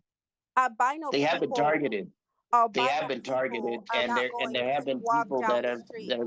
We're speaking Yes. of Tanzania, so let's just be clear. No. We're speaking of Tanzania, Right. and the other 53, 52, whatever African countries, they can live and walk as everyone else. Right, in some without being nations. targeted. I specifically said some nations, not Exactly. in Can I all say of something them. real quick? and I went ahead and clarified and said it's not a hatred. Right. It's more of they're seen as No, a taboo. Well, I'm telling you, some people do hate albinos in some That- African nations. There and is what a he's saying, dislike of them. yes, it's very Well, true. I went to school with a dude who was African descent. He was albino, and he dealt with a lot of hatred of a lot of African people, like from the Ivory Coast, Ghana, and my high school. Mhm. Yeah, there you go. Again, they're seen as a taboo. They're seen as different. But no one is gonna go ahead and kill an albino person just because. Right, but it's Besides still what I just hatred. stated to you. But hate is a very strong word. It is, but I've literally. I would say this is literally dislike. one of my I friends in wouldn't high say school. hate. Well, all I was going to say is there's still, for you to be born and considered a taboo, I would argue that would be a negative factor in your life. Somebody considering you to be a taboo. And I think those attitudes extend a little bit towards some of the light-skinned people in the United States as well. But when you're talking about other countries, you really can't compare Africa or the Caribbean to the United States. The dynamics within each and every single country, it's just all going to be different. And it's almost the same in the United States, depending on where you come from. It's just going to be different. You're not going to get the same experience in terms of skin color and how people view skin color. You're not going to get the same experience in Alabama as you are in Los Angeles. It's just not going to be the same. So we can't just ignore, all of the different regions of the United States, all the different people, the diversity of all of these lighter skinned people, so to speak, and all of these darker skinned people, and just say, okay, well, this group's doing better. They've got it easier. And another thing, like a lot of people pointed out in the chat, they were saying, oh no, not the paper bag test. No, she didn't bring that up. The paper bag test, like, I think the problem with that is, I want you to imagine 6,000 to 10,000 mixed people in a country, and 20 of them ever deciding to use a paper bag. Maybe 100. Thought that was Like, a Louisiana thing too. it's just a disingenuous discussion. The majority of people who are of lighter skin tones had nothing to do with paper bags. It was highly Right. exaggerated. It's something that's being used to kind of like taunt lighter skinned people, you know, to the point where So so you're saying that the HBCUs, what that required, for you to be certain sororities and HBCUs that required you to be a certain pigmentation complexion, you're either the color of a paper bag or lighter. I mean, are you saying that, it never happened? How is it disingenuous? can you prove that it happened? I mean, the proof is there. There are Where documentaries is the proof? that are being talked about. But It's Do you being have who's talked making about in these citations? documentaries. documentaries? Do you have a Who's making website? these documentaries? Is it a group of darker skinned women? Are they from another country? Who's What making the It's American HBCUs? documentaries? Black people who speak No, no, about no, this. no. This has Oh, wait, nothing to do with excuse. Can you immigrants. stop? All right. Can you please don't raise your voice, please. That's really rude. First of all, what HBCUs have done this, or is there any way you can point us in the direction we could do to look this up instead of just saying it? Of course, so sororities, the one that has the pink, let me go back in my notes. Give me 1 second. I always forget. Well, I mean, Spike It's Lee okay. sort of made a movie sort of speaking to the issue too. There is some veracity to what she's saying. At least it's out in the ether. But I always heard that the paper bag test thing was more or less with a certain group of black people or mixed race people in Louisiana. But I've also heard that there were in some of the earliest times of the HBCUs, there was a larger population of lighter skinned black people, NGMs, whatever, at the onset of these schools. I've heard that as well. Can I So give if you a citation for it right now? No, I cannot. Okay, But just so things I heard back in the day. it was Howard University. The sorority is AKA, so Alpha. 1 second. Alpha Kappa Alpha sorority. That's one that's notorious for it. Howard University, again, you can look it up. I'm going to share a link very quickly, and I didn't raise my voice per se, but that's it. I don't. Okay. I did want to add, people always want to make it seem like the paper bag test is so bad. It's as if light skinned people don't deserve our own community. We don't deserve to have our own space. And that is gaslighting. That's all I need to add. Mhm. Well, yeah, that's a part of, again, that's where the privilege argument comes in, because that's thrown against mixed race people. I'm sure it's thrown against MGMs, but it's primarily thrown at biracial.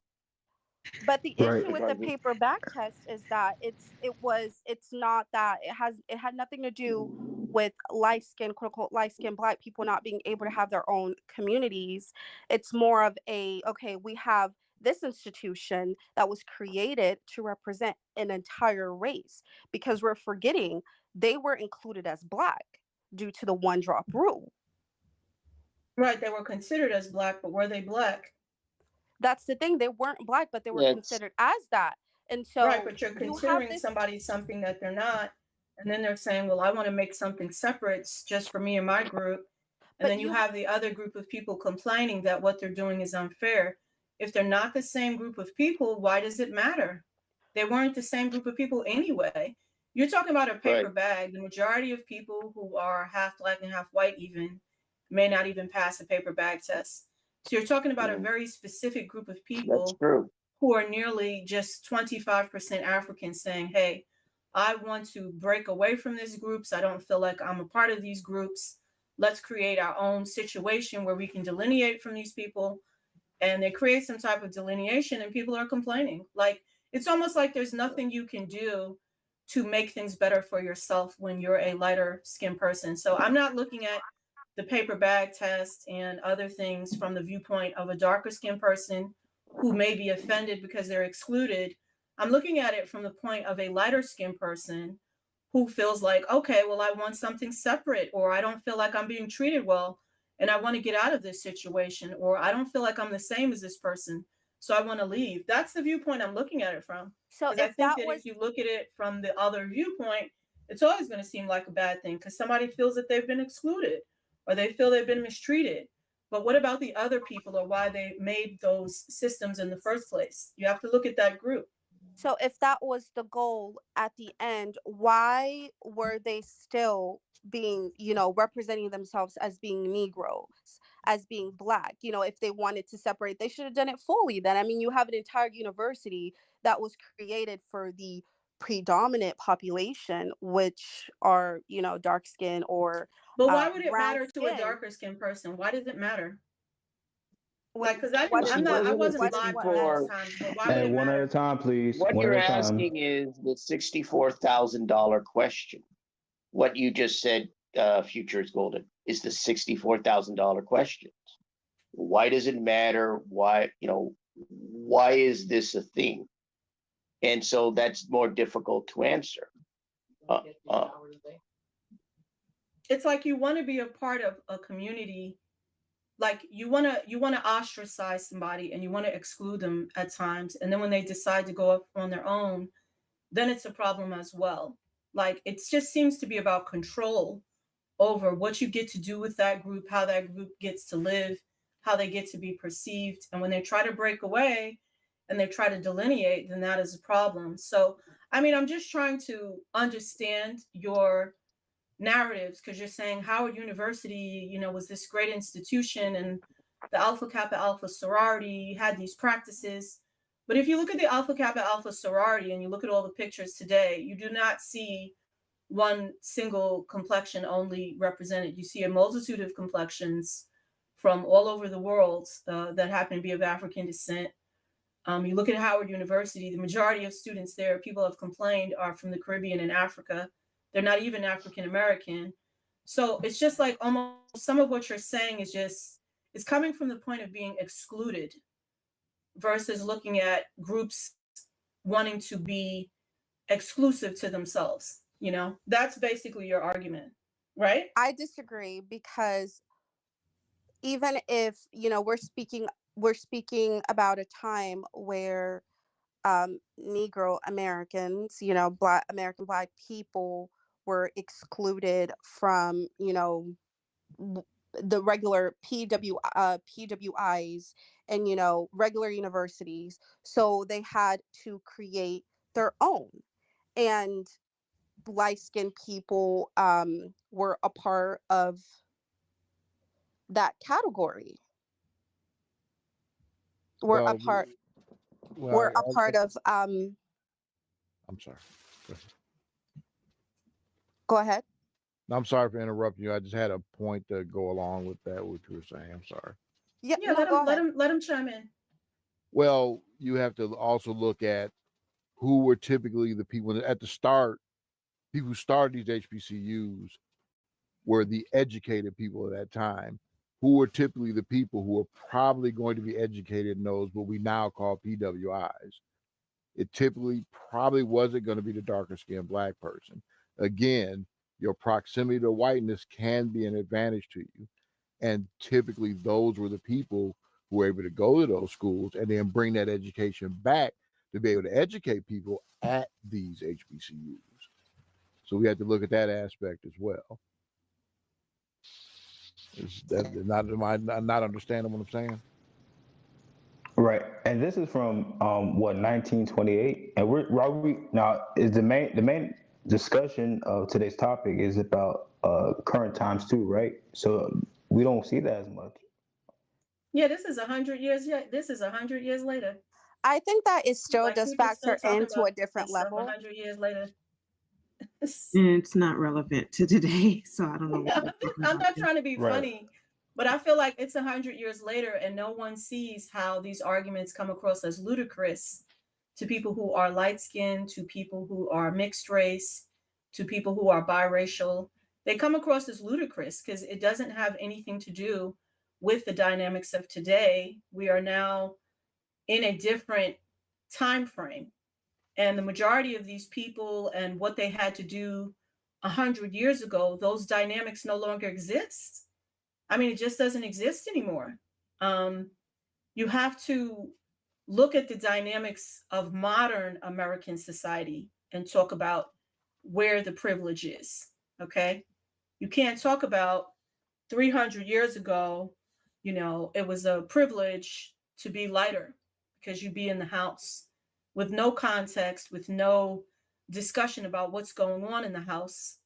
100 to 200 years ago, they had a paper bag test somewhere deep in Louisiana, and you had to be light in order to get into anything. Like, no one's doing that today, and the fact that people are utilizing these discussions on a day-to-day basis with people who are lighter, mixed, biracial, and don't have anything to do with those dynamics, it is, to me, a tool to kind of discriminate against lighter people. That's what it seems like. Now, Gabrielle, I had a question for you. How do you feel about us mixed people, biracials, making our own group? Do you think that's something that should happen or it shouldn't happen? Because I personally believe we need to have our own thing, because even as a man, you deal with it constantly from both sides. But mainly, and I grew up mainly in the black family, so I definitely dealt with it constant.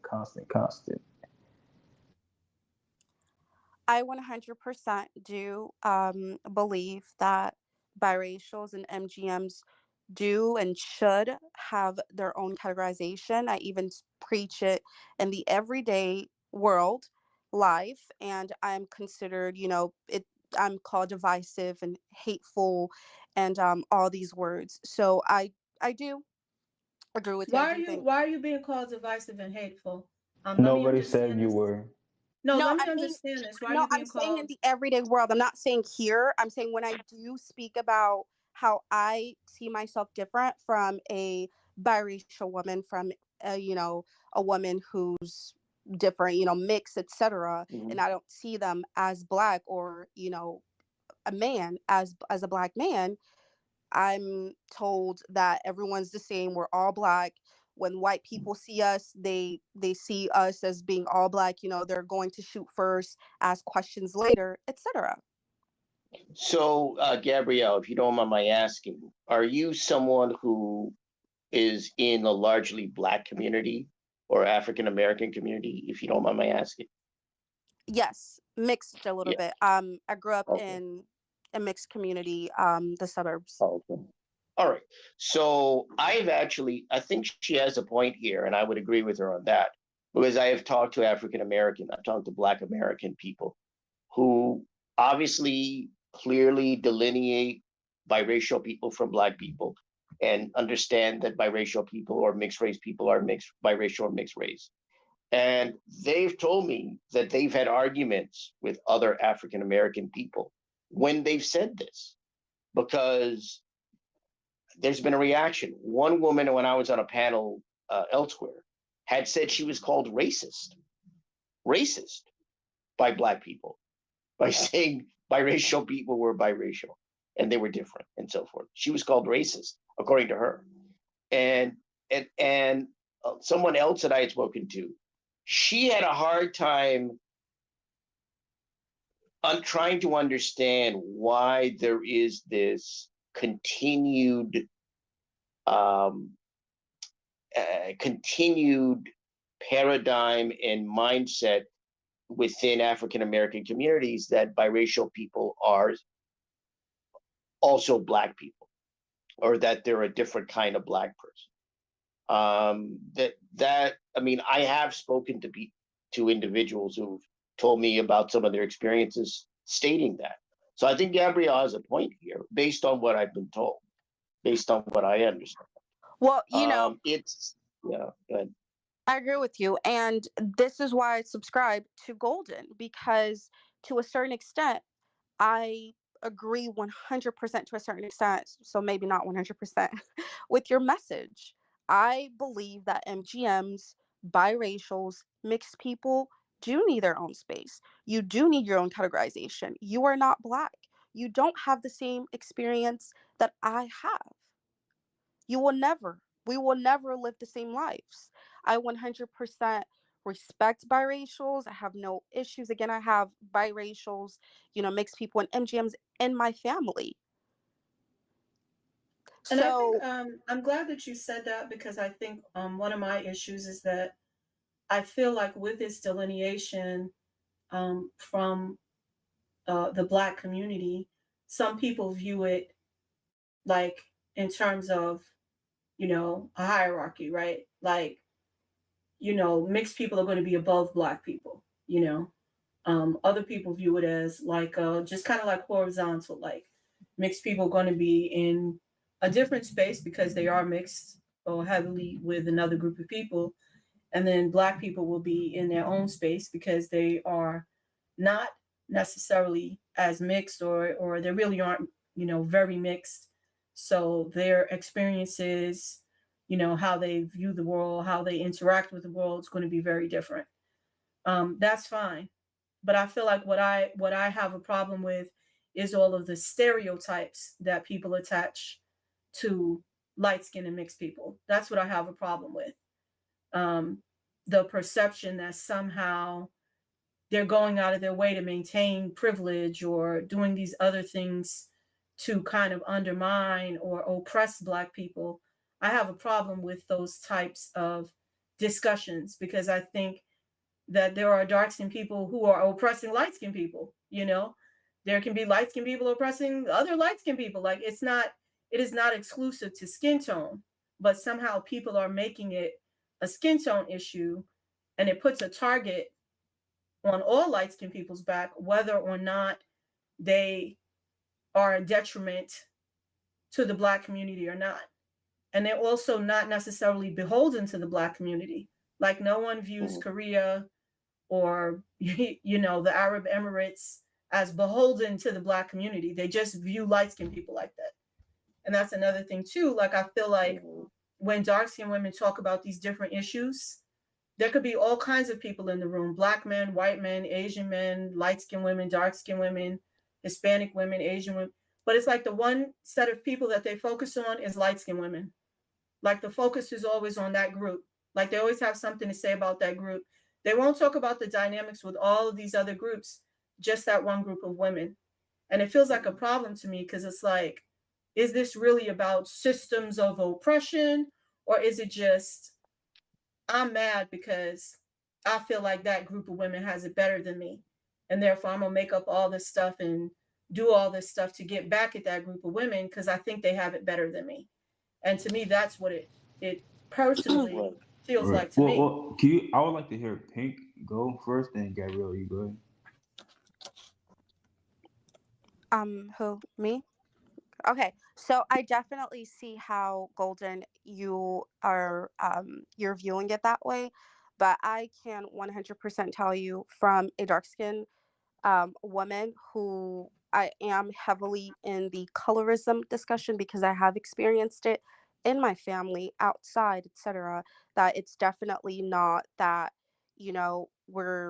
that light skin biracials, etc., have a target. We have some kind of target on your, on their backs, etc. It's more of your proximity to us. We want you guys to have your own representation. You're many times But I biracial don't women. I don't want the argument to get into representation, because people who are light skinned, dark skinned, Asian, Indian, they can't control what another group of people puts on TV. That's not how it works. Whatever you represent yourself. You can't control what somebody European or Asian puts on TV. So I feel like the whole representation argument, like some of these arguments to me are just really not good. Okay, they're not solid. Talk to me about When the I job market, but don't talk to me about, somebody getting a Hollywood role or something like that. I mean, how Well, many that's important too, people are going because to get a seeing yourself, Hollywood role? Mhm. because let's just be honest, um biracial women, light skinned women, have a better representation, stereotypical wise, all of that in the public. They have a better light on them compared to darker skinned women. But darker skinned women are working overtime to put a negative light on light skinned women. So how is that Yeah. I don't working out? believe so. That's Oh, definitely not uh, true. That's true for No, me. you oh, see it that all is over social media and everything in the All they media, do is talk rap about light videos. skinned women all day. We're this, we're that, I we're the I I other. I've Mm-hmm. honestly I don't see it that way. What I see it being, we're basically saying, we don't want, light skinned women to represent the a group of women who don't look like them. Okay. And then when we try, us light skinned women try to break off and do our own thing, We're you doing get the mad. paper bag test. You get mad about Yep. that. When has that ever occurred? Like, when can you please use an example, a present example of when dark skinned Black women become upset towards light skinned women when they've tried to break off? Because you do have your Instagram pages, you do have your groups that are catered to you. Again, I don't. Megan Macklin, the one that's married to Prince Harry. So that entire thing is so ridiculous. So I don't even agree with a lot of different dark skinned women who considered her Black and had an issue when she was, considered and labeled as biracial. I think that is ludicrous. I think those women are are something else. So I don't even, But that put was an myself. example you wanted, No, and that's not an example, because she said, I believe that was Pink Paradise. She stated, when I want to see like an example where dark light skin, I don't want to use light skin because I consider light skin women as Black, but I don't consider MGMs and biracials and mixed people as Black, but I'm gonna put everyone in, the same category. Um, when light skinned women have tried to branch off from dark skinned women, and dark skinned women are mad that you have your own thing going on and that you have your own representation. so Um, I'm kind of confused on this. So you separating the mix and MGM from being light skin, but you're upset that light skinned women are representing Black women, but they're Black as well. No, here I'm putting everyone in the same category, because light skin, even I commented this before the live chat was the live stream was started, that I see light skinned Black people, who have two Black parents, as different from MGMs, or mixed and biracial people. I see them differently. I consider them as being Black.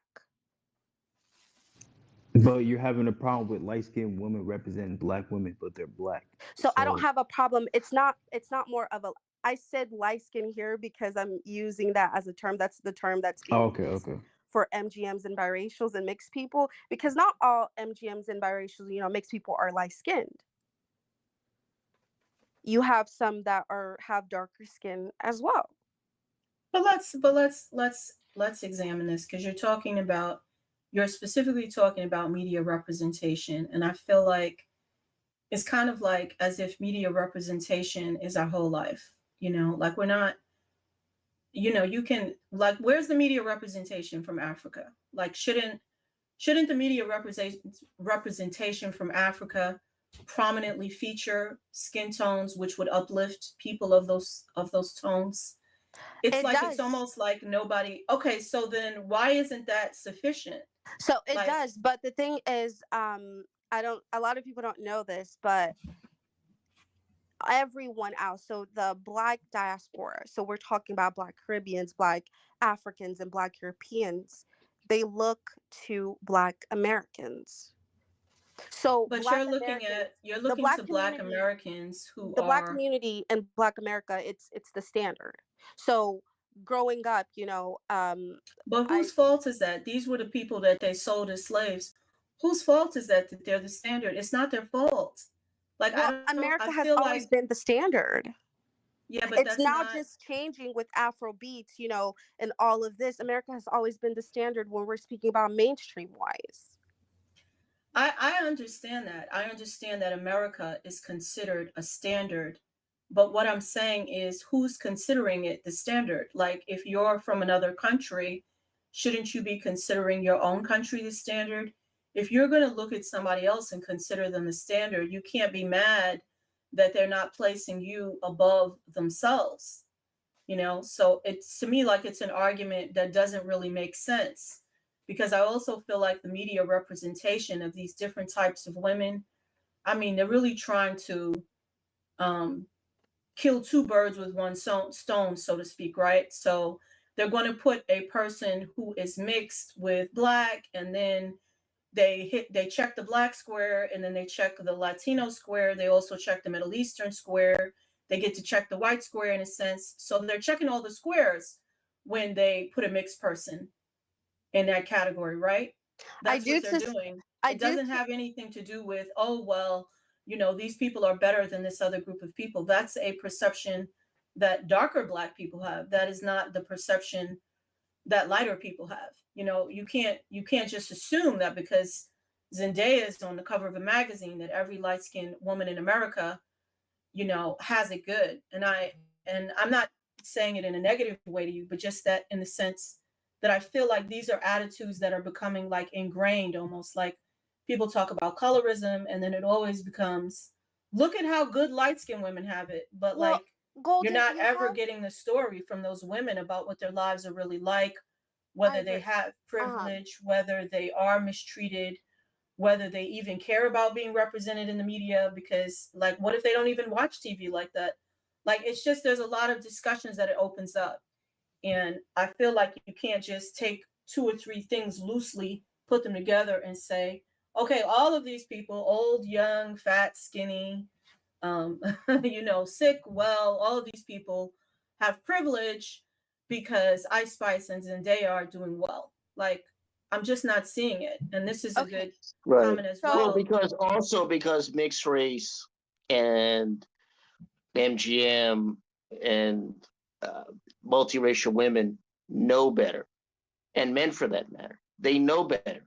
So it's not going to be an issue unless you're identified with an African American community and you are what I would call a wannabe, and you therefore are there to validate or try to get it good with that community.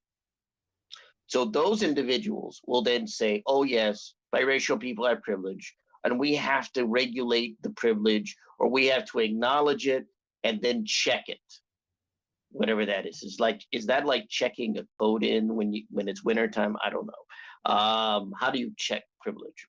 Whatever. But you have to acknowledge it and check it. Those biracial people, those mixed race people, those individuals, they will admit that there's privilege, quote unquote, and they will push that line as well, because what they're trying to do is integrate themselves and be acknowledged as a black person in that community, as right. They're trying to be monoracial, and so they will go along with the privilege aspect. But generally, mixed race people understand quite well that the privilege aspect is nothing but a farce. It's a joke. It doesn't do anything for them. If And quick if it question. if it, Right. if it meant We need to anything, we need to it speak would have about these made their things lives better, and as it our doesn't. experiences and not as an authority over all of the people. We're speaking from our experiences, and we need to speak from that. We You're shouldn't right. try and say that this is how it is for black people and this is how it is. No, that's why I've said numerous times, these are my anecdotes. And that's what we have here with issue. We have these competing anecdotes that some understand that these are our experiences. And sometimes we can listen to, or look at other people's experiences and see where they relate. But I think also in our society, we have a lot of different ideas being introduced because of the internet and now social media, and maybe the last 10 or 15 years. We're inundated with so much data every day if we exist in these spaces, that we're hearing so many ideas and people introducing these ideas as though they are the authority in disseminating these ideas.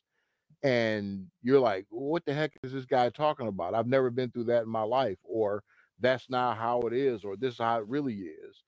And we just have a tornado of these ideas, and that's what we're dealing with tonight.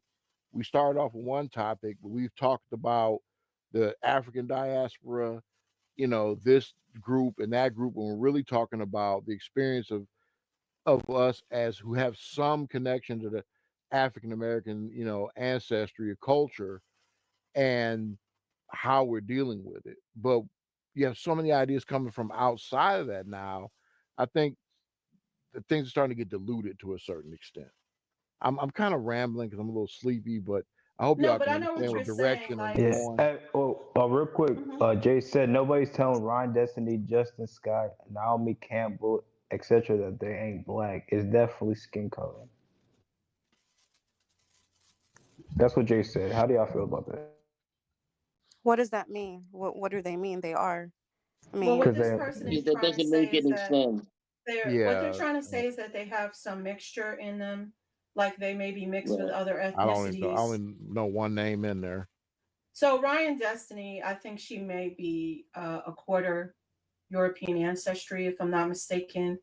Justine Sky, maybe, you know, 25 to 50% Indian from India. Naomi Campbell, a small admixture of Chinese, I believe. But what Okay. this person is saying is that because all of these women are darker skinned, no one is arguing with them about being black. So a lot of this has to do with skin color. Um, and that's a different type of argument. That's an argument about whether or not people who are light skinned versus dark skinned, whether or not they're a certain race, right? So to me, that's what that discussion would be. And I guess in the United States, as it stands now, a lot of people will say that anyone mixed with black is black. However, in some regions, they have opened up a multiracial category or a two or more races category so that you can state that you are mixed. But there is some criticism of the two or more races category, because sometimes they're saying that when there's a two or more races category present and a person selects black with a two or more races category, they just put them in the black category anyway. So, that's basically what's going on. And it just speaks to your point, Gabrielle, that um, the way that race functions in the United States is obviously different, you know, than other countries. So the standards and the way things are viewed, that has to change as well. Like if you come from another country, you have to keep in mind that the dynamics in this country are certainly not the same as in Africa, where that separation had already occurred. So in Africa, for example, if you're mixed, you already have a category. It's been a standard for at least 100 years, right? Where mixed people are in a separate category and pure black people are in another category. But when you're talking about the United States, things are a little bit different. It's 100 years. Anybody mixed with black is black. Okay. And you even have people looking around, looking how curly people's hair are. Okay, his nose seems a little bit more, juicy or broad or something like that. He's got to be mixed with black. This is the type of mindset that people have in the United States because of this, system that was put in place with the one drop rule. So all of this privilege that's being discussed, I feel like it's coming from, when I said I feel like it's coming from immigrated people, like that's my perception. I feel like it's coming really from an immigrated community that doesn't understand some of the dynamics that were already in place, because I don't think that people belonging to the black community or even part of it, like let's say biracial people would be considered part of it if they have a black parent. Even people that might be considered part of it, like some of this doesn't carry over to them, you know doesn't have anything to do with them. It's not the same type of dynamics. There's no paper bag test anywhere. um and I know people talk about privilege, but I just feel like people are neglecting the fact that there are different types of companies with different systems in place. There's people who are from Africa in these companies, people from the Caribbean, they may be darker than you, people who are lighter than you from Asia. You can't just broadly say, okay, well, light-skinned women, they're getting it good. That's why, so there's light skin privilege, and then you're ignoring everything light-skinned men are saying, everything older people are saying, everything people from New York, Los Angeles, Detroit. It's like you're ignoring all of those factors just to fit like into the ideology of, oh, well, these people have it better. Well, I just don't think anybody can say that. Golden, it's more of where it's light-skinned people are getting it better because they're closer to the standard of beauty. They have a closer proximity to Europeans because But who thinks they're more beautiful? Black men? no, we're speaking about the standard of beauty. But who thinks they're more They beautiful is have what a I'm saying. closer, And who sets the standard of beauty? they have a closer proximity to, I mean, they're half and half, or they have a higher percentage of European ancestry. So you feel like I'm putting just a little that bit out more, there. a little bit more You also have European to consider that. ancestry and then the standard of beauty? But Well, that's not true, because look, my one sister sec. Whoa, is whoa, a whoa, darker. whoa, whoa, whoa. One Listen to the second, y'all. man. Let's not How about discount the Eurocentric beauty standard that has existed for a few hundred years now. And because they're the dominant culture in America and Europe and pretty much set the trend for many hundreds of years on what was considered beautiful, like I said earlier in this conversation about Black women having to straighten their hair because they had to meet a certain beauty standard. That was a Eurocentric beauty standard that they were forced to follow in order to exist in certain spaces and have certain employment. So let's not behave like I said, a proximity to whiteness. That's based on a Eurocentric standard of attractiveness, beauty, however you want to put it, or what's more acceptable over another. This So has been true for a long time. in the workplace, a Eurocentric appearance, in other words, in the workplace, a Eurocentric appearance is going to get you further on average. If you're working with people, white people or people of yours, if they're the dominant culture in that workplace, yes, it's going to be an advantage to you. now? Is this specifically for the women or the men? Because I see a lot of dark both. skinned men, but I see a lot of dark skinned men really getting out here and getting the good jobs over me. That And we doesn't have mean the same anything. qualifications. What skill sets do they have? Like, let's not, discount. We're not living in the, I'm speaking at a time, a long time ago. Again, we're in a cultural flux right now. Things are changing.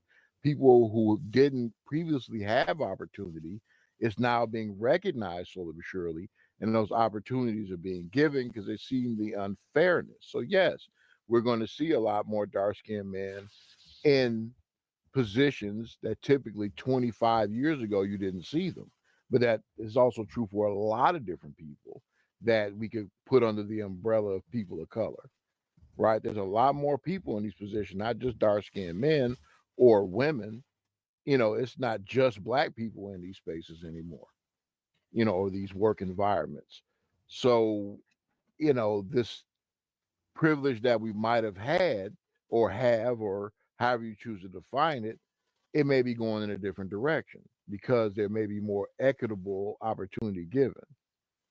But I feel like that is like, so like with all due respect, I would argue that you have to fight for your beauty standards. And from my perception, there are a lot of people who simply refuse to acknowledge that they don't like the way that they look, and it has nothing to do with Europe. You know what I mean? I mean, Like that's they're what in their own That's why they country. bleaching their skin and everything. Yeah, like it's just like To it look becomes like a who? thing where, Who are we bleaching our skin to look like? Sir? Because but why are of you in self your hatred. country bleaching your skin? Like, if Be- anything, your country, I should be able to look to your country and say, wow, I love how they're uplifting Blackness over there. But they're not even uplifting it in Africa. And somehow it's still the faults of light skinned people or European people. I think well, we have to look at that I mean, they Well, got the dynamic. Rachel Dolezals first of too. all, you have to understand that Blackness is mostly an American concern. Right. The idea, the construct of Blackness is a American construct. It's not a Caribbean construct, and it's not an African construct.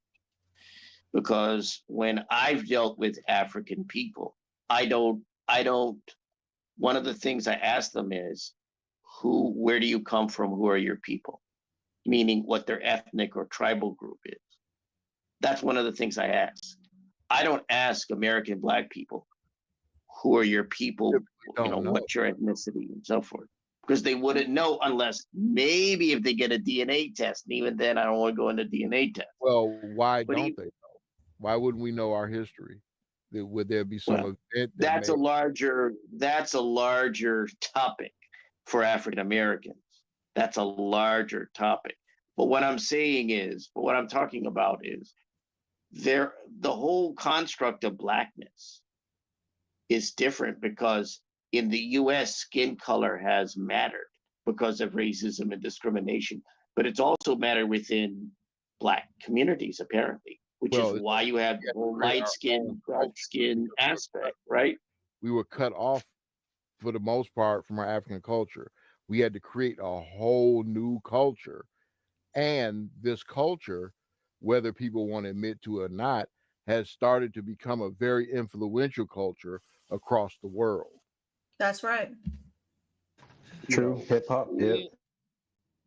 Our culture is extremely influential, but I also feel like with that level of influence comes people who are envious.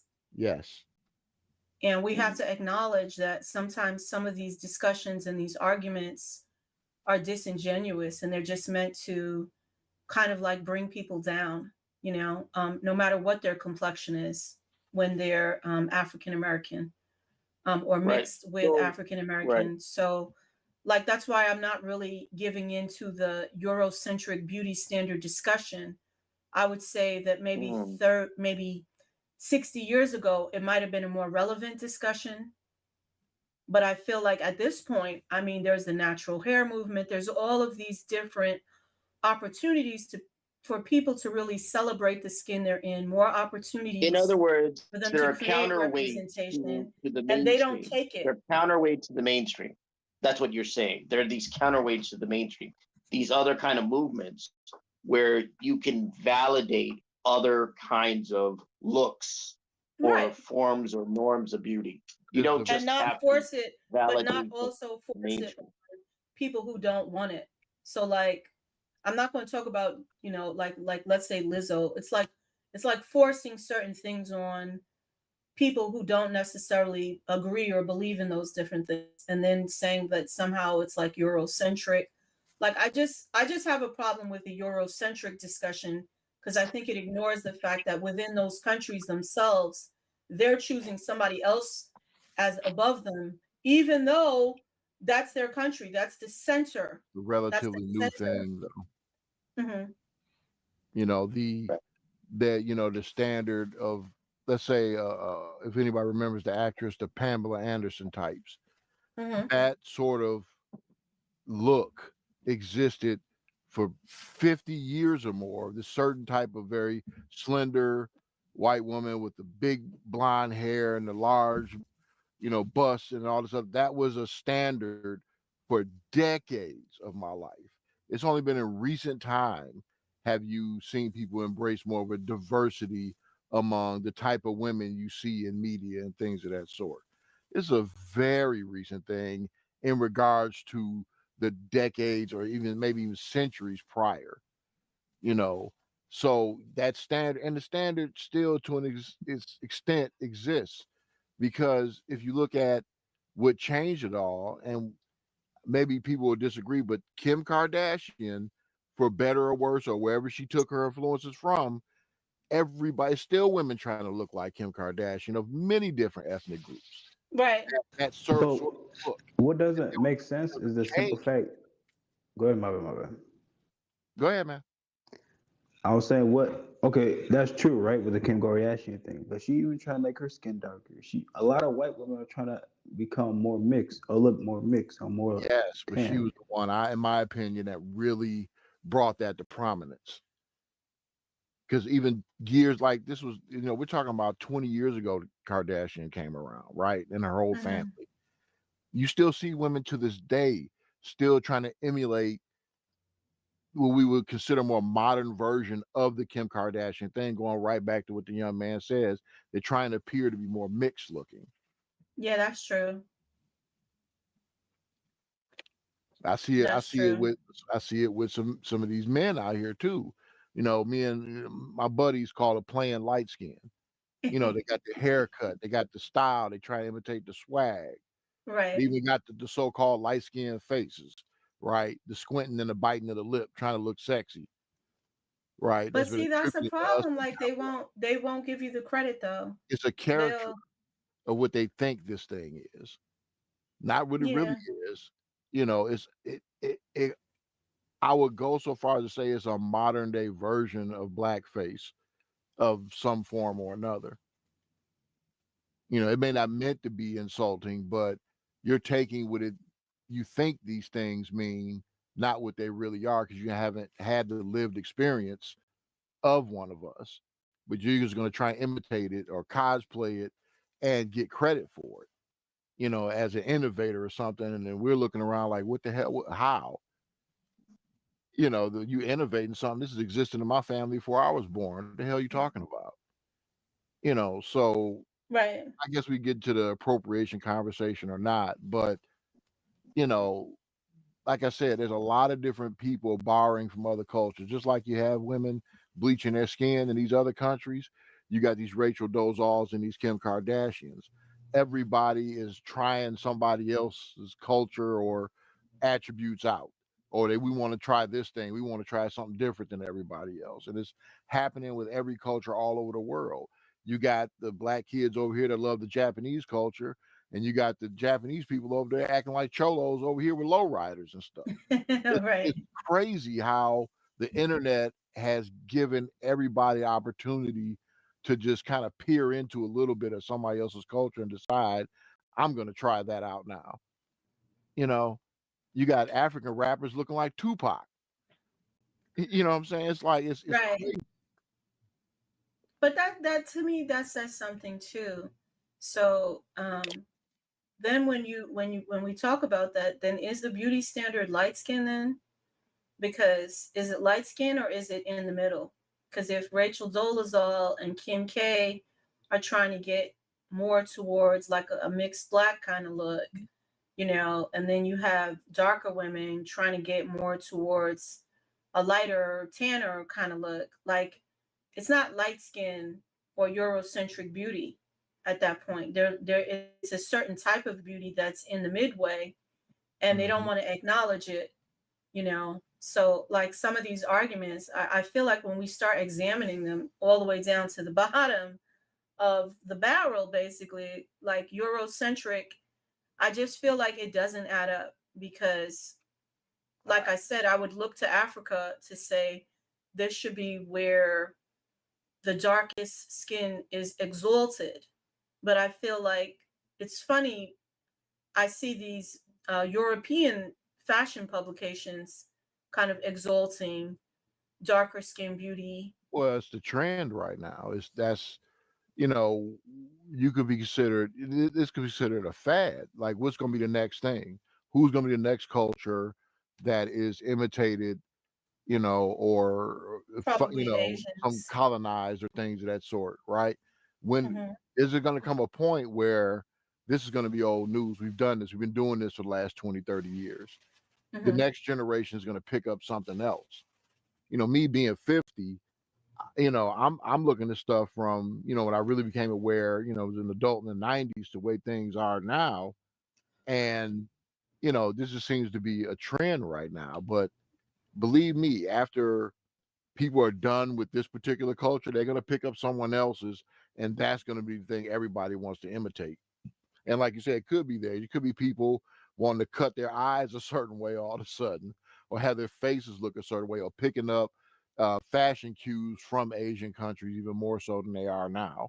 Right. You know, there's gonna be a rhythm change eventually because us as humans are not going to stick with the same things, and because we live in what could be considered a smaller society. I always go back to the influence of social media and the internet. The world is way smaller than it used to be in terms of how fast news and things that travels around the world. You know, look at these kids in Korea. They're doing the music that the black kids were doing in the 90s. You know, the Right. singing groups and the crooners and all of that stuff. And look how popular it is. And it comes back to us as this is K-pop. Man, this is the shit New Edition was doing 30 years ago, almost 40 years. Wow.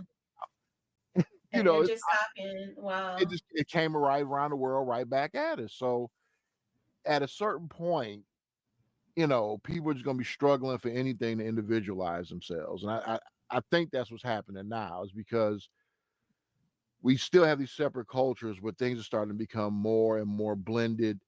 And I guess you see them as more of a spectrum than things that are wholly separated from another, because everybody's borrowing from everybody else in one form or another. It's that people get angry when one group gets almost credit for creating something, you know, that was from another culture. Like, you know, I use this as an example when I speak about this. The whole concept of Mexican street corn. You mean elote? You know what I'm saying? Like, it comes back to people as something completely no. This is elote. This is not Or the lota, yeah. right. This is we took this corn cob, made it something special, but now you calling it Mexican street corn. No, these people had a name for it. So it's like that's the problem when people culture appropriate, take credit, and then everybody's pissed off at this one group for doing that. They seem to keep happening over and over and over again. Well, sometimes we as lighter skinned black people, bringing it back full circle, we get caught up in that to a certain degree because, and I keep saying it, our proximity to whiteness, right? We get a touch of that crap sometimes too, I believe. And that's what leads us to these issues we have with thinking we have privilege, feeling that we think we're better than. And sometimes people make this stuff a reality. Well, if you're going to treat me this way, you're going to give me all the problems as somebody you think is better than them. And I might as well be better than you. I might as well act in the manner that you claim I am, since I'm catching all this hell for it. I might as well act like that. And for me, you know, that was sort of what it was. Well, if you think I'm this and I think I'm that, well, I'm going to be that thing you don't like. And I'm going to make you even madder, right? When I encounter Right. those sort of things. So for me, you know, you think I got privilege? Let's see if I do. Oh, I guess I do have pull due to my color. Let me take advantage of it. Why am I going to sit here and sit down here with y'all and let y'all mess with me all the time about my color? Well, I'm going to get the hell away from you. I'm going to do some of my life and go ahead on over here somewhere, you know? And sometimes we just need to embrace what we are and the advantages we are, much to the chagrin of other people. You know, I was born this way. I didn't have control over it. But if certain people want to treat me a certain way, well, I'm going to take advantage of it. Sorry. I don't mean I'm a make problems for everybody else. There are plenty of darker skinned black people who I have helped out. Hey, man, they need people to work over here. I'm going to help you get this job. Or, hey, man, you know, let me go take care of this for you because I know they're going to give you problems in dealing with you because you're a darker skinned guy. They may be more receptive, and then come to find out they are more receptive to what I was saying. Hey, let me get this deal for you. You know, just kick me back a couple of dollars for it, right? It's things like that that have happened in my life that are my experiences, but I also understand not everyone's had my experiences. And I have Right. to be respectful to that and understand, hey, let them, you know, vent what they have to do, but they eventually gonna say, hey, that's not you doing that, man. That was that other guy doing it. But that's not all light skinned dude. That's that a-hole over there. You know, make sure you make that distinction, you know, between that. Don't just generalize everybody like too many black people like to do. They generalize us all as one thing. And I'm just a wise ass. I'll just go right along with it and make it worse personally. But generalization is really the issue, right? When we're talking about privilege, it's generalizing that, Well, everybody well, light skin has privilege. right. Well, the issue is here's what seems apparent, and I'm speaking from a biracial perspective, however you would. This seems to be an issue within, again, Black American community. The whole dichotomy, the whole idea of privilege is predicated on the particular history of individuals within this community in the United States. So the idea of again, what is dangerous about privilege is what it does is from a biracial perspective. I can't speak for MGMs or other types of mixed race people. I can only speak from a biracial experience.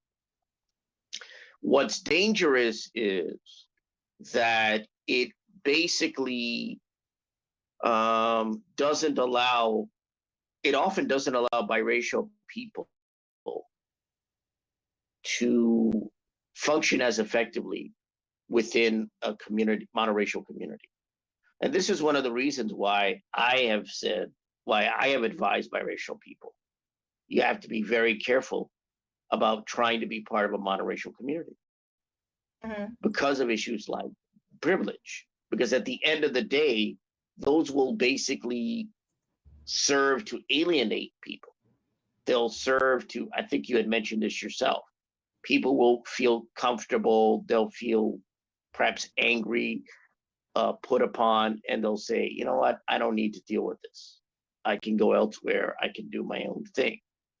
And that's why I always caution biracial people not to wind up as wannabes, not to think they can integrate themselves into monoracial communities. Because if you look at most biracial people, most mixed race people in other ethnic and racial communities, they can't do that. They can live in those communities, but it's made very clear to them, you're not the same as we are.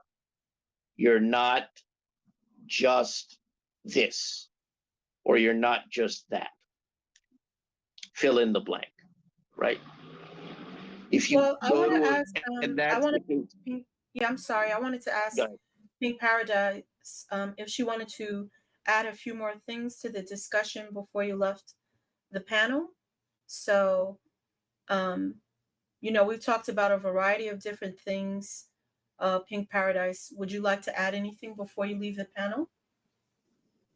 I just think that our experiences as light-skinned people should be taken more seriously, and just I just want the gaslighting and the dismissal of our experiences and our struggles to just stop. Listen carefully to when we say we have, when we have struggles or we have any issues. Please listen carefully, because you would want us to do that, the same to you. So the respect should be mutual. That's all I have to say. So I'm sorry, Pink Paradise, before you leave, I have a question for you. On the chat, you stated that you are a light-skinned woman who is of direct African descendants, who is African, shall I say. Do you see yourself more with the MGM category, the biracial and mixed category, compared to, the Black people category? Yes, I share more like experiences with the mixed race and biracials than I do with actual Black people. And that is due to your appearance? Yes. Okay. And Okay. do you believe that that's the same? I know this is a blanket statement, but do you believe that mostly the same for Black people who are actual Black people, but who are just light skinned? Do you think that's the same experience for most people as who are as yourself? Yes, I do. Thank you. Mm-hmm. In other words, what you're saying, Gabriella, is you feel like skin color will dictate people's experience. But like with that argument, I would ask if you could understand that one experience isn't necessarily better than the other. So the concept of privilege doesn't necessarily apply. You know what I mean? Well, this is the thing. This is why I joined your And I appreciate you discussion. joining, by the way.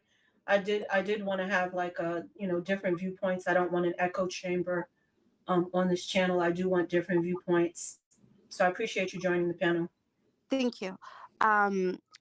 I wanted to join your panel because I wanted to hear differing perspectives, and I wanted to be, you know, a different voice and put it out there that there seems to be some kind of animosity between light-skinned women, biracials, you know, all that category, with dark-skinned Black women, when there shouldn't be any animosity, there shouldn't be any enviness going on, any competition. When it comes to the topic of colorism, I personally believe that it has always been a discussion, even in African and when I in Black American families. How I know that is because I've had a multitude of conversations with you know, Black Americans and about this, about colorism and how they grew up, etc. And again, coming from my personal background, I see similarities. So when you Right. brought up, go ahead. No, I said right. Yes. When you brought up how, you know, colorism is being put on the forefront by immigrants, I I truly disagreed with you because I've personally heard stories and the same experiences from, you know, people who are here in America. Mm-hmm. And I just, you know, again, I don't think that colorism is a new discussion. You know, I think that it's a discussion that has been brewing for years, and now people are, you know, even people um who aren't, you know, educated, they don't have the words, you know, they just not eloquent enough to speak about the topic. You know, I Mm-hmm. will agree with you on that as well. Every little excuse, everything is not colorism's fault. Right. Just because you're not chosen for a certain you know, job, etc., it's not colorism's It's not fault. 100% colorism, Yeah, right? just because, I again, think that's what and I want to say something, but I think that's what the problem is. It's put up in the forefront as if it is like the most grave issue when there are a lot of other issues that might seem more salient to be discussed, not to be dismissive of the fact that people do discriminate against each other based on skin tone, but just to point out that there are a lot of other things going on that are much more important, it seems, but it feels like this has become like the hot button topic or the major issue, and light skinned women are the problem now, and light skinned men are, feminine and weak, and it's just like it just seems like it's disingenuous, and then it coincides with a rise in immigration. The reason why that's important is because you're talking about people who have different experiences in another country, applying their ideologies or their mindset to a new place where people may not be viewing things the same way. So what you're saying is like, yeah, there was certain types of skin tone bias within the Black community, but it may have been in a different magnitude than how people describe it now. They make it seem like this is the worst possible thing when this was just maybe a smaller issue, and education is probably one of the bigger issues. Marriage is another huge issue. Home ownership wealth. is another issue, and these are not things that all of it is the fault of, okay, well, my skin tone is, more of a darker color. So, this is society's problem because of my skin tone. It's like we have to look at all the different factors and not just put it all into colorism. And I feel like that kind of seems like how it is. It's kind of like the racism discussion. Like people just abandon all of the other different aspects of what's going on in society and just focus on racism, and they don't look at anything, take any accountability, look at anything. Everything is just boom, racism. And yes, you want to point it out, but at what expense? Where is the line drawn where some accountability has to be taken by the different men who are saying, I don't want women who look like me? When There does you that go. discussion come up? Because I feel like just to put it on some random women who somebody says, oh, I like women who are light skinned, what if we don't like those men? I mean, like a lot of these 100%. discussions, yeah, it's 100%. Go ahead. I'm sorry. no, but you can go ahead. Well, I just And want to I do. interject something real quick. The people who claim to hate us and are display interracial bigotry towards us seem to go out of their way to make more people who look like us. That's a major thing as I see. And the colorism thing is going to become less and less of an issue as there are more lighter skinned Black people, biracial people being created from these relationships. 40 years ago, it was less of us. Now, the population of lighter skinned Black people of some form or another is exploding. So this Right. colorism conversation is going to start going away real soon when there's far less darker skinned Black people almost, native to America as there is darker skinned Black people native to America. I'm not talking about immigrants in this conversation, but yes, this colorism thing is going to become dumber and seen as dumber and dumber the further we go into the future.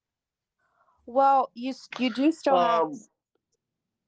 Yeah, I don't see that happening. I don't see quantity somehow leading to a elimination of I didn't say so-called colorism, because colorism is an issue within African American community. I think that is ludicrous. as that community changes, because believe me, as one who's lived in this community, I can see the rhythm change between there being less of us than there being more, and now especially in the region. Well, the implication is there will be less, but that's not necessarily the case. Actually, if you look at statistics, more African Americans marry each other in overwhelming numbers than they do marry or get involved with people outside of their race. So, like what I'm saying, I don't really see the elimination of colorism. Different.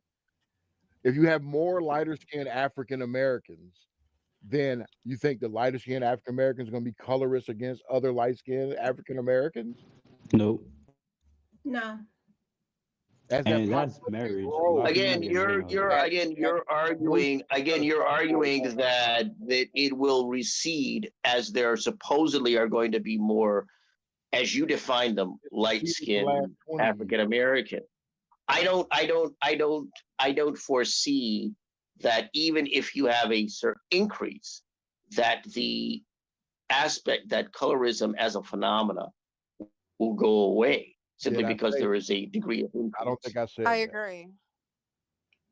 I never said it was going to go away. I said it will be seen as something silly when there's more lighter skinned African Americans, me being one of them, right? I'm not biracial. Both my parents, well, one of my parents is more of mixed race than the other, but they were still identifying themselves as Black people. So I'm speaking from someone within the community and seeing more lighter skinned Black people and not having to deal with the level of colorism or however you want to define it coming my way. It's not the same as it was 30, 40 years ago. It simply is not. Yeah, I just think Well, a lot of the things are level not may not be.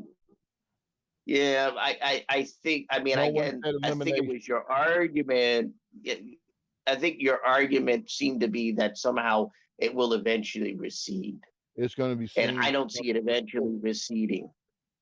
Even if there are more so-called light-skinned people, and even if there are more people, I don't even like the term light-skinned because I don't believe there is such a thing. But for the aspect of this conversation, I'm not talking to you now, Al.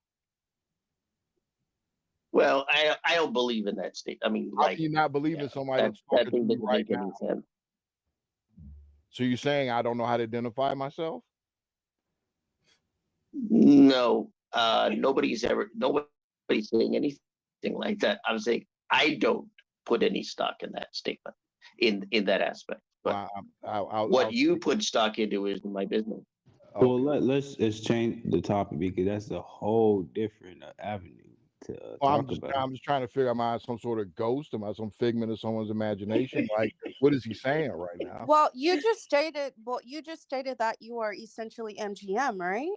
Because what do you think an MGM person is? Where do you think they come from? I mean, you're a Multi-generationally mixed. Where does exactly, that but come but you stated that your parents identify themselves from? as Okay, Black. my grandparents, my father's parents, one was a black-white biracial, the other one was a white indigenous biracial. Mhm. Okay, and my mother's side, my grandmother would be considered an MGM from her era. So you can look at my picture. I certainly don't look like a person running on the western shores of Africa. There's something going on with me. But the culture I was raised in and how I choose to identify is that of a lighter skinned Black person. And this gentleman is now saying I don't exist. That is Well, absurd. I don't believe that he's saying you don't exist. It's more of you're identifying as something that you're truly not. You're really How not are you to Black. tell me what I am or not? See, that's Okay. the problem. Yeah, see, like, let's get Uh, off this because This it's about to. this is a No, but they exercise. can debate like this, You goes can't and tell King, me what because I am yeah, it's okay. and They're cool. expect that I get pushback to that. No, 100%. And what I'm saying is you're categorizing, you're saying that you are a light-skinned Black person. Mhm. Well, you're you're not though. How You are have you to your tell own me what standard? categorization. I But mean, what standard isn't are you working by? The one from an African American person? yes, because Are there are you? I am because there are African Americans who can't relate to you, who don't have the same lineage as you. And you are older, and I maybe you can attest to this, that there are Black people who have looked at you and said, "Oh," and don't really consider you as Black, or And don't I really correct see them. you as, And they are corrected. authentically Black. What is okay, authentically? Please define it. Because we have to really drill down in these things when you're trying to tell someone else what their identity is. Well, I'm not trying to tell you what your identity is. You Because can you just told identify. me what Can I? I'm not You can authentically identify Black. as whatever you want to identify, but it's something different when you go out in the world and people look at you and they're like, I'm "Okay, not well, out in I the don't." world. Where do I live now? Mars? Like I'm saying is the terms you're using go out into the world. People are going to perceive me in different ways. You can look at me and tell I know that, right? But when I tell you this is who I am, this is the culture I've raised. I wasn't raised around a bunch of white folks. I hung out with a lot of white folks, but I'm culturally and who I see myself as is Black. You're You not going can to tell you me can any be differently. you can be raised in a Black culture and not be Black. You can be raised in Black Oh, culture and say, "Okay, I am MGM," even though I was raised in a Black culture, and this is this is the group of people I that I'm think representing. you And are this not is saying again where it that with the same colorism term we are. conversation, I believe. This is why I'm a little bit divided on this issue too, because I honestly believe that a lot of people who are multi-generationally mixed, and visibly so, will never identify as mixed race, much to the chagrin of immigrants who come from countries where that division has been made legal. So I do bring up immigration because it is different in Africa, where a person who is mixed is not considered to be Black. But here in the United States, it has become an ingrained part of Black culture to include people who are mixed race within Black culture. And there will be a lot of people who will stand 100% on that square and never give up that identity. And me personally, I would never even bother arguing with them, because I think that given their history, it's their decision, it's their choice, And I know that's why I'm saying that the media representation and all of these other discussions, to me, it takes a little bit of a back burner to the desire of, Black America, let's say, to say we want to remain together. If they choose to remain, um, with Black America, I believe that's their choice, given the gravity of what happened to them in this country. Do you see what I'm saying, Gabriella? Because I think that that's an extreme issue, I just saw like something very interesting happen here. A biracial person telling me what I am not, and a person from Africa or has more African descent is going to also tell me what I am not. But Well, they're also saying two different things. no, essentially, listen, okay, when I'm here in the United States, in America, when you look at me, when you see me walk down the street, you don't Right. you don't see a person who is African. Like, I have to tell you my, quote unquote ethnic background, whatever you want to call it. I have to Mm-hmm. tell people that. Or you see Mm-hmm. my last name, because my first I can name relate to you there. is not, an ethnic, African first name, but my last name is. So I do see myself as a Black woman. Do I see myself as a Black American woman? Not very much, because historically I don't share the same history as, Black American people, even though I have learned about the history and I have been in the Black American community. So what I'm telling you is from my experience when I'm in the Black American community and a person like you is there, they don't feel like they're truly a part of the community, because you have people making very insensitive jokes. Oh, well, that's your white side, or you have this type Right. of hair texture because your great great great whatever was Indian or white, etc.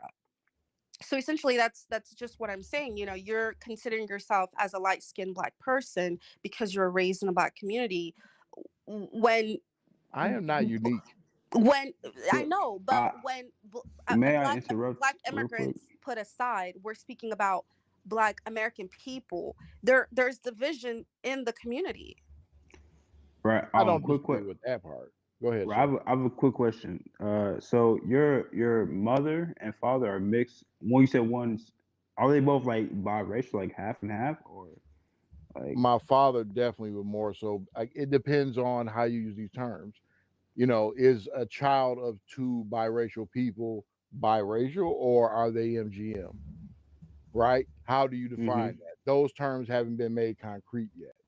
I'm Right. saying for myself and my definition and the Mm-hmm. culture I was raised in, I'm just a light skinned Black person.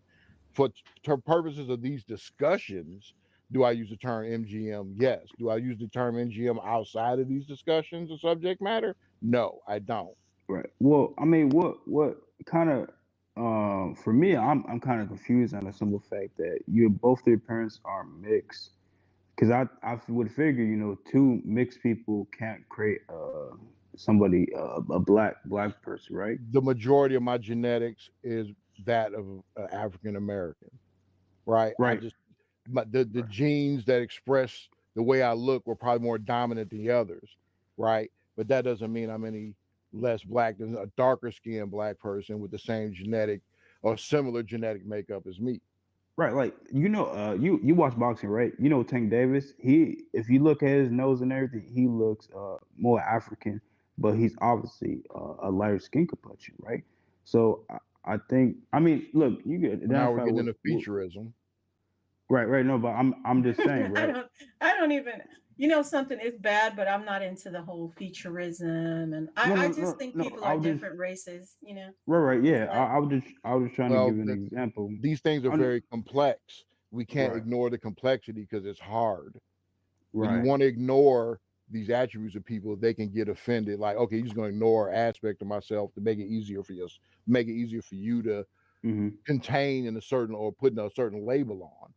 When you do that to people and you're ignoring an aspect of themselves or ignoring what they're saying and how they identify, they're going to get a little testy with you, right, some more than right. others. but do you think that we are in a way I feel like because this happens too sometimes when you are a part of the Black community, you feel that it's your personal responsibility to uplift the Black community's ideologies over what is best for yourself as a mixed person. And a lot of the times, some MGMs, they have it a little bit harder than, let's say, somebody biracial. They have direct relationship with their white parent most of the time. Mm-hmm. Okay.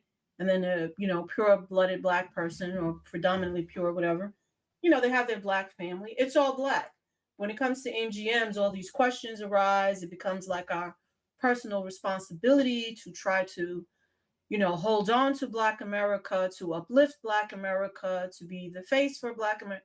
Like it just becomes an ongoing process where Right, and somehow we Right.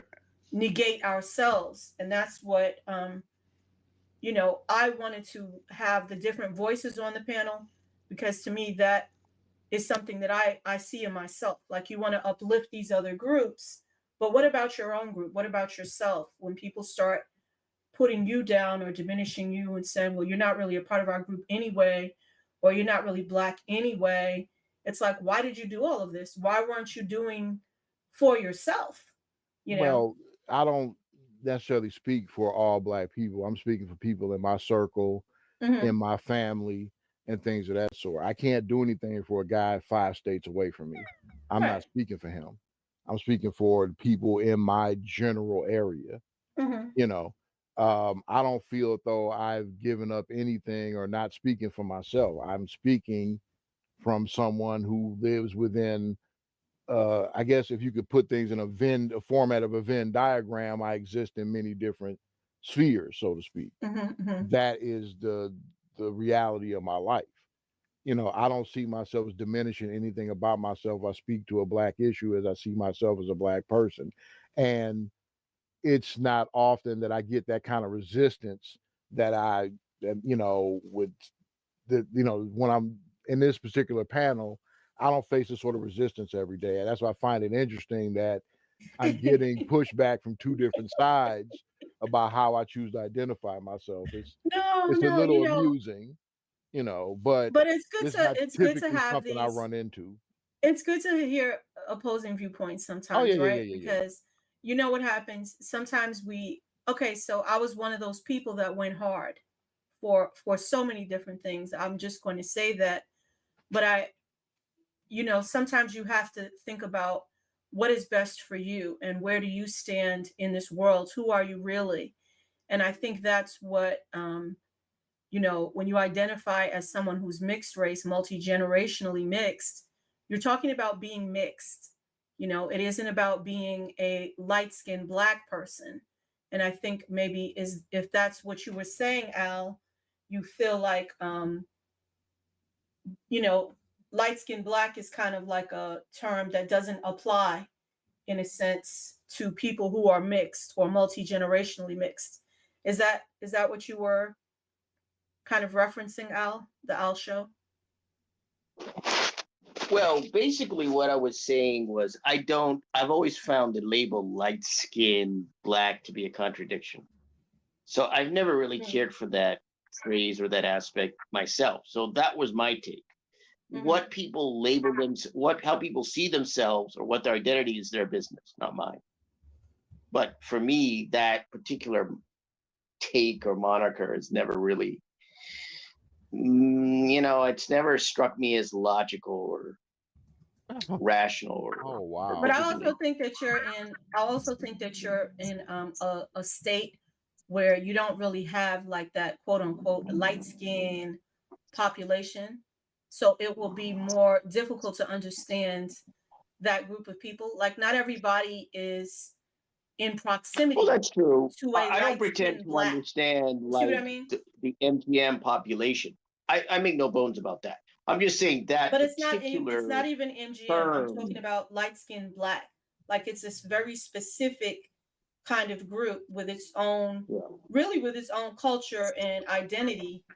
Um, and that's all I'm saying, you know, that's all I'm saying. Like, I get it, because they're like, a lot of the time when you start talking about NGMs and light skinned Black people, that's when the biracial conversation starts to get a little hairy. And sometimes biracial people want to be completely separate from those discussions, because you do have some MGMs and, of course, some light skinned Black people, and probably the large majority of light skinned Black people wanting to identify solely as Black, not wanting to create any divide, not being a part of that experience, and just wanting to speak on their experience as a light skinned person, versus the biracial community and the mixed MGMs who want to identify as mixed, saying, okay, well, we're looking to delineate because we feel that we are a different group of people with a different set of needs, a different culture, a different identity, experience, expression in the world. You know, we're looking to delineate. Okay. So I'm just trying to concede that both of you are right So there's like, both of you are right, but in a different way. You know what I mean? Because I know what you're saying. It's a conundrum to you, but Right. it Well, I definitely think is a Well, in distinctive general, group of I people. would Mhm. assume this taking it from a about logical experience. perspective, it's a I would contradiction, but assume it's the people are start free to of use that if biracial. they want to. I think that would be rude to do. I wouldn't choose to try and tell biracial people how they should identify themselves and speak Mhm. with some authority on this. I think that is quite absurd and rude, Mhm. logically speaking. So you think that it's rude that a biracial person says that light skin is Well, if kind of like you say a a biracial non-existent person, this identity? particular biracial person says that they don't understand much about the Black community. They constantly tell you how they don't know about this and they don't know about that. They didn't say that this label is absurd or illogical. Yes, that could be construed as insulting. Yeah. Right. Okay. Someone I in the think. chat just said light Well, skin is a again, slur. the point the point about that has nothing to do with whether one knows anything or is aware or not aware of a community. I'm just looking at. I just stated, yeah, that particular label has never seemed illogical. That's it. If According to people what want to use it, standard? that's up to the. According to Uh, what standard? that's up to them. What standard I are you guess using to come up to that what conclusion? standard? Well, the standard of rationality. No. It's an inherent No, contradiction no, in no, of no, no, itself. no, no, no, no, no. You don't get to use that and get away with it. You tell me about a culture that you don't Well, that understand. is the How point. are you? That's the sole point. Okay, this is a social construct. So how are you applying that standard? Right, but quick question: could you be considered white even though you're mixed? If you live like in the mainly white culture, could you say you're white? What based on what ancestry? This ancestry has a part of that as well. I'm Right, like more Black than I am anything else. yeah, like if you know how there's some mixed race people who look more Eurocentric, could they just consider themselves white because they live I in that can't speak to that environment? experience because that's not the one I have. They will be allowed to identify themselves the way they want to. You can have somebody with the same genetic makeup as me, but raised in a different culture, would have a different opinion about themselves than I do. That's literally what's happening in these spaces now. That's why there's so much confusion. No, I was just asking. No, I'm explaining to you. We have to be willing to understand that people are going to, and give them the space to do so, to identify themselves and appreciate those differences, and we could get along a lot better. But when you have a person saying, well, I think it's illogical that you say that, do you understand what you're saying to someone who understands what being illogical is? Do you understand what you're saying to me? Well, I don't believe in that. So you're saying that you don't. I mean, I'm gonna say, man, that point of view having sounds like the point of view of other people who are in great opposition to us, to say the least, right? Well, you don't even exist. I think that's illogical. It's not even rational. Like, do you understand what these terms mean when you're saying them? Because I understand what you're saying. Do you understand what you're saying, Al? I already stated what I That's the said, hill and you my want to say die is on? I don't view that phrase, that descriptor, Okay. as logical. Okay. I'm not saying that people cannot use it or that it should be But verboten it's or taboo illogical. or off limits. That is But my I'm point. saying that from my perspective, I look at it, I go, yeah, that's not particularly logical. But that's not prohibiting or stopping anyone from using it. I'm sure there are people who would say, well, biracial doesn't exist, and have said that to me and others. The term biracial and biracial people don't exist. That doesn't stop me from using the term biracial and stating what precisely I am, which is biracial. Right. I'm done with the subject. Yeah, I think it's agree to disagree in this sense, because I think from, I mean, just from an outside point of view, light skin is a valid identity within the Black community. I saw somebody say that it was a slur I'm not understanding in what context it will be considered a slur.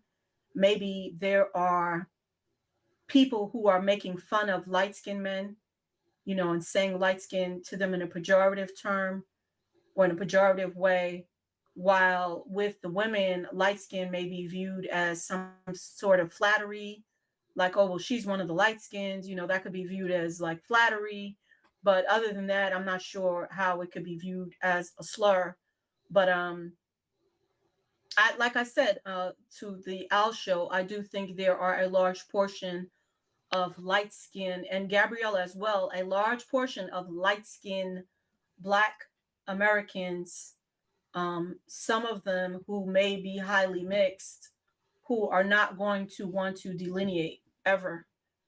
And then you will have some darker people who many people may view as Black. Okay, we're not talking about that one, but you're going to have some Black people who want to delineate and state that they are mixed, and they're, you know, talking about stuff like that, and people are not going to be agreeing with them. So it's going to be both ways. It's not just going to be one way. Um, you know, only the mixed people are going to be delineating. No, there's going to be some Black people that want to delineate from the Black community and feel like they have more in common with the mixed community. And I have seen it like so much in this space. But I don't even want to get into the discussion that's Yeah, happening that's a in the whole chat. other issue. Yeah, It certainly that is, because I'm not as that's become conversant something with. that But was that seems like a whole other kettle of fish. That seems like a yes, real rabbit hole. it Don't is. most Black Americans have European ancestry? They do.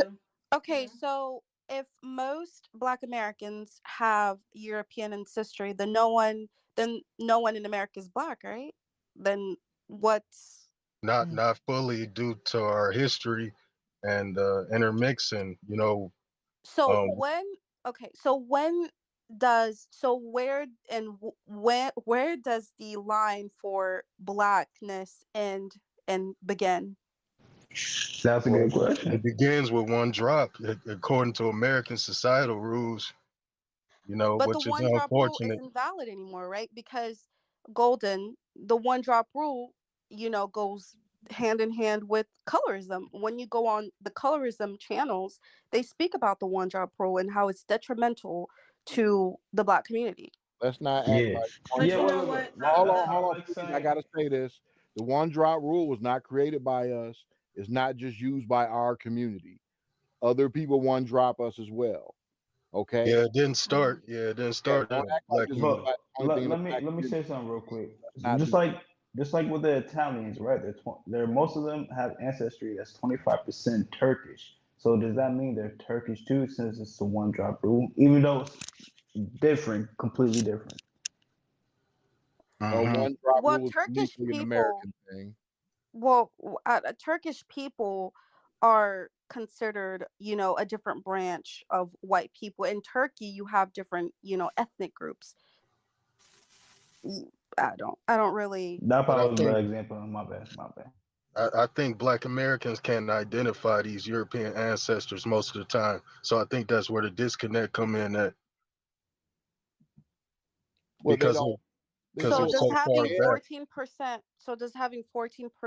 14%, European admixture or That's equivalent to ancestry a great grandparent, I make believe. But they may or may not have known that person, or that's been lost in translation. So through let's get something straight. So let's get something straight here. What you're promulgating is the argument that's brought out by a number of people within the African American community, some people, which is a way to sort of erase biracial and mixed race people by arguing that African Americans are essentially mixed wholly themselves. Thank you. And of course, the argument is that, oh, because a number of African Americans have some degree of European ancestry or native ancestry or some other kind of ancestry, therefore, Black people are ipso facto mixed. The problem is that the fact is that mixed race people are not people that contain what we call admixture. And we point this out, a number of us point this out to people. It's Right. the admixture argument, right? So what the argument is that the 5% or 7 or 8 or 9 or even 10% is part of this argument that, oh, because a number of us have maybe 10%, that makes us mix. And therefore it invalidates people like you who are biracial, or me like who are biracial, because you're trying to be something different when in fact you're similar to what we are because we are mixed. Mhm. See, what it is a false equivalency argument. Because the equivalency is, because if we were to lay this out like a logical syllogism, right? Mhm. You know, let's just say black people have a number of black people have a degree of European ancestry. Despite appearance. European Yeah, ancestry can be found in a number of black people. Therefore, most black people in America are mixed. But if you were to look at that syllogism, you would say that there is an invalid premise. That the conclusion is invalid. So again, it's a false equivalency argument that's made, right? The false equivalency argument. This has been made before. Okay, so It's always, well, no, and of course there's the one drop rule. What's fascinating to me is how powerful the one drop rule remains. yeah. I mean, the one drop rule was essentially invalidated by the Loving decision. I believe it was legally invalidated by the Loving decision, essentially. It's only valid socially within African American communities. Other Thank you. communities don't one drop anybody. Nope. That's not There's true. no one drop rule in other communities. I think there are. I'm gonna be honest. You understand that was a standard forced upon us, right?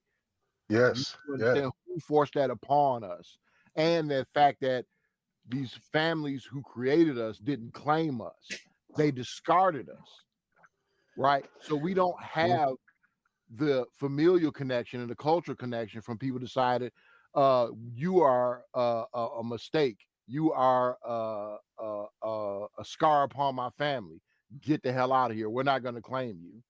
There's a whole lot of deadbeats out there that have African American descendants that don't want to claim them. Mhm. True. Okay, and we can't exclude that from the conversation, act like it's all on black people and the black people are the bad people that's doing this thing. No, this is something that was forced upon us by the dominant culture and society in America. It's European. not something we did. But where do we go from this though, Grand Ultimate? Because ultimately, I get what you're saying, and some Well, I just people feel in the like that's comments part of have the said conversation that's left out far too often. this is the we all mixed loophole, and it's we all mixed until Oh, it's time that's to jump the definitely light skinned mixed person. So Right. what they're That's so a what very good point. Very good yeah. point that Planet Blue Bottles, that's what I outlined. So this is the arguments. Literally, I've heard these arguments on panels.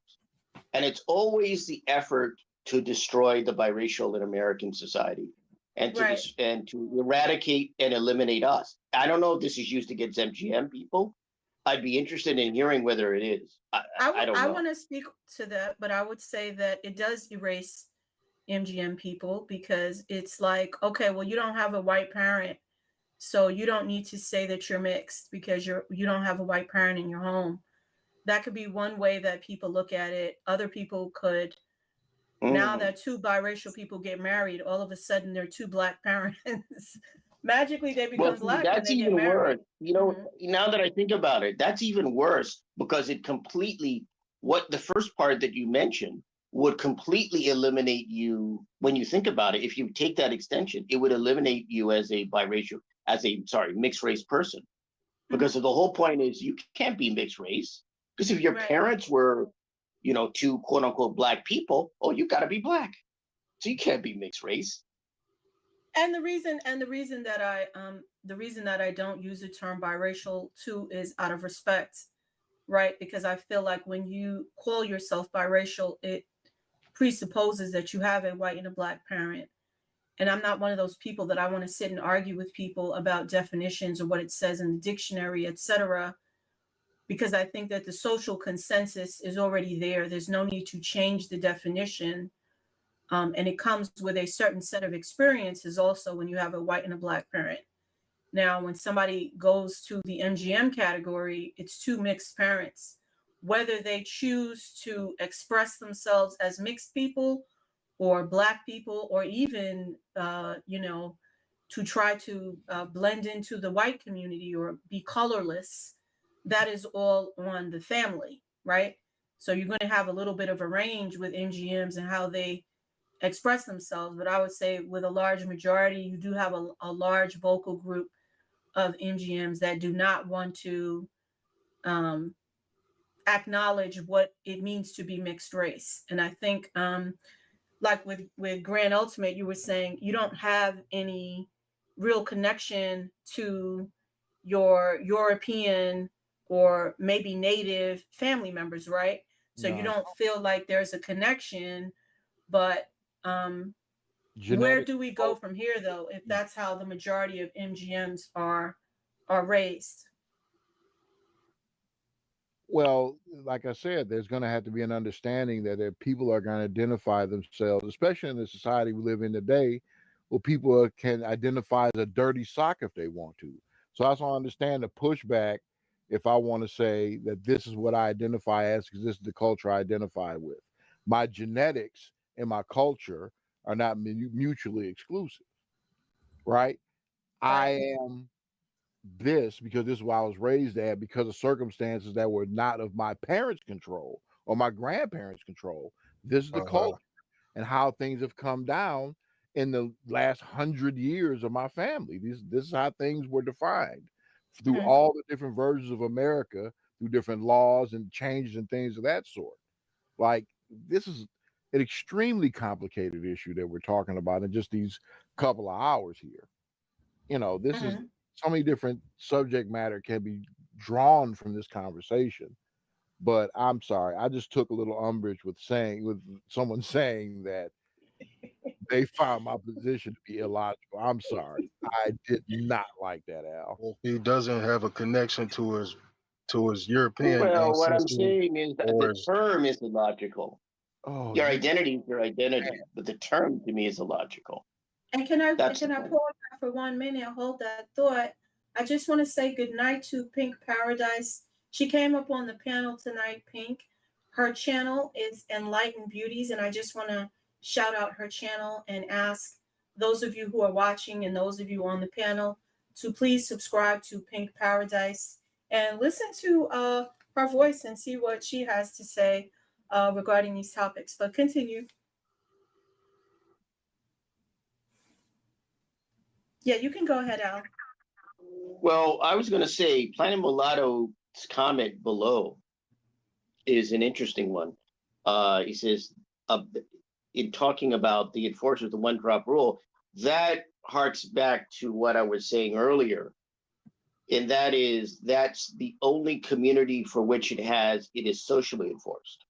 Mm-hmm. So when you have people on YouTube going and saying that anything mixed with black is black, Oh, right, that's utter and exactly. complete nonsense. That's utter and complete nonsense. that That's comes one drop rule from self-hate. propaganda. People who say that And come from a place of self-hate. We have to acknowledge that exists in the community. well, whoa. I won't go that far. Well, I you're not wouldn't go from that the far. community. I'm speaking for somebody who's in the Yeah, community. So wait, but say what you said again, but to Grand say that Ultimate. Let they're me. self-hating for making a point like that, I don't know. I wouldn't go that far. If you want to go that far, that's How up would to you? you. You But don't know. I That's wouldn't. I why you wouldn't do can't that. speak to it. I'm saying that there's a level of self-hatred in our community. The people who don't like the fact that they're genetically closer to an African than I am. They think by saying that they have this mixture, and more than possibly at times they do have that mixture and people don't believe them. But there are people who have no mixture like that at all. They think ignorantly that this makes them special if they say they're mixed, even though they don't look like it at all, right? And people don't believe them. And they start to look crazy. Me, I cannot deny it, right? Right. You look at me, Well, and that's the difference. There are people you well, can look at and say, "No, you don't look like that." Then you look at me, right? The first thing people think is that I'm biracial.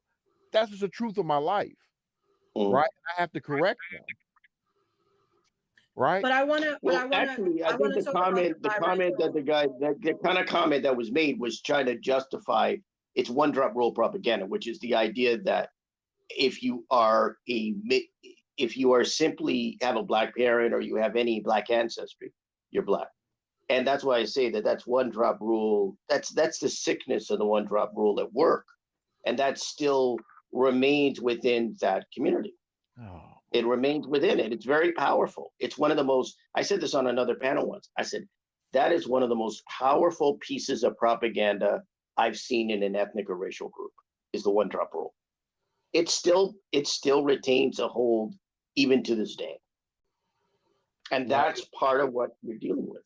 but I don't necessarily agree with it though. I just found it kind of amazing that I learned that most African Americans have some level of European ancestry, So I don't Right. agree with the one drop rule, and I'm not trying to create an argument at all.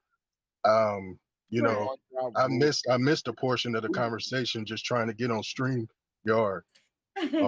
So, Yeah. so I'm just trying to get leveled up with you guys, Well, conversational wise. it was created to exclude, right? It was created to exclude those biracials from certain areas to say, "Hey, no, you're not white. Get out of here." And it Right. created a situation where people had to pass. It Homer created a Plessy. situation. Mhm. Yes. So, this wasn't something that was created by us, but something we had to live with amongst all the other things that my more recent ancestors had to deal with. And it's a difference because I've been to Canada and I was referred to as mixed race. I've been to the UK and I was people saw me for what I actually am, but here it's a whole nother set of dynamics, mhm, racially. So yeah. I what you are is what you identify with at home. Other people's definitions of you outside your culture are irrelevant. But let me ask you something, Grand Ultimate. Should there become a category and people must decide whether to check Black or, multiracial or biracial or, Euro African American, would you feel comfortable selecting the mixed category? Or do you feel like you wouldn't select the mixed I category? You would probably would not automatically submit. select I Black? would probably pick Black, You would pick Black. more than likely, 99%. Unless there was some advantage of me not choosing that category, I'm going to choose Black. But why do you feel that choosing the mixed category is somehow a bad thing? I didn't say that. I Mhm. identify as what I identify as. Mhm. I would not, okay, I would feel though I'm lying or presenting some fraud, right? If I Mhm. are checked off anything other than what I've identified as my whole life. So it has nothing to do with being bad or good. It's what Mhm. I choose to identify as and what Okay. I have pride in. I've had pride as a mixed person. What I've been that's not what I feel I am completely. I just happen to have these features, right? Genetics doesn't work in a percentage manner. It's what's dominant, what's recessive. so Obviously, one part of my genetics is more dominant than the other. Do you feel any connection whatsoever to your European or native ancestry in I any way? never had exposure to that culture. My grandmother died before I was really aware of things. My grandfather died in the same car accident as my uncle and father. So there's a part of my family that I didn't have as much contact with, I'm right? sorry to hear that. So I had, the contact. It's different when it's cousins and other aunts and uncles, and when it is your actual grandparents, right? Yes, I have a relationship with that side of my family, but it's not the same as the one I was mainly raised with, and the which So is one, you black folks. feel like even right? though you are a mixed person, you were raised as a light-skinned Black man within the context of Black culture, and you. Amongst other light-skinned Black Mhm. people, sure. And I wasn't raised in isolation from other light-skinned Black people, right? This wasn't identification just from my family, but one, I found socially in my friend groups and other people I dealt with. Again, in the region I live in, there's seemingly a larger population of people of my ilk than it is in other parts of the country. That's Yeah, why exactly. I'm from Detroit too. right. It's a lot of we're not special here, right? It's a bunch of light skinned cats like us. Up Now, north. right. We go outside, we go down south, it's a little different. I had a little further Yeah. out west, it's a little different, right? But you know, the region I live in here, Detroit, Chicago, all that, that area, we have a certain identity that may not be as well understood as other people outside of it. Hmm. Well, Yeah. tell me a little bit about that, because I've actually never been to Detroit. I believe my family may have traveled through there, on their way to the East Coast, Right. way before I was even born. But I mean, that's the only connection in my history. Like they've said they were, I, they were in Detroit. There was family in the steel I, mills and stuff like I that. They think it knew. was a migration pattern or whatever. Great, The Right. great reason why it's migration. more light skinned blacks up here in these northern states. Hmm. Um, for some reason they were able to escape the South and maybe come up north. Maybe that's why we have a little bit more European ancestry up here, or light skinned black, as you say. Right. So I've noticed that. I've been down south, and it's not as many um, biracial Right. mix. Yeah, it's not. And it was some migrational pattern that happened, I guess, in the early 1900s. I get maybe up until the 60s. I guess when automobile and manufacturing jobs were booming, and that was the nice hefty And that's how middle my mother's class. family ended up here. The Great Migration is when my mother's family ended up this way. My father's Right. side of the family. Here's the thing: my grandfather may have been an illegal immigrant. He came down from Canada. Hmm. My grandmother came from the Southwest. From my understanding, they met up in Chicago and then moved this way for the auto plant jobs. Uh-huh. So sort of both sides of my family experienced some form of the Great Migration in one form or the other. Hmm. Yeah, it's the same Right. with me. Yeah. Yeah. But Yeah. My family passed through. Mhm. our history here in Detroit, I had, I was talking about this in another social media platform, how they were talking about sundown towns, and people were mentioning different sundown towns in their states. Detroit at one point was literally surrounded by sundown towns. We were considered a reservation here in Detroit. So, it could always be considered an open air prison to an extent. When you hear about the 8 Mile border, you know what I'm saying? Here, the 8 Mile, that's like the most famous thing people hear about Detroit. Well, that was a borderline between us and Oakland County, Macomb County. You go further to Washtenaw County, but really, Telegraph was on the western side, and you had water to the east.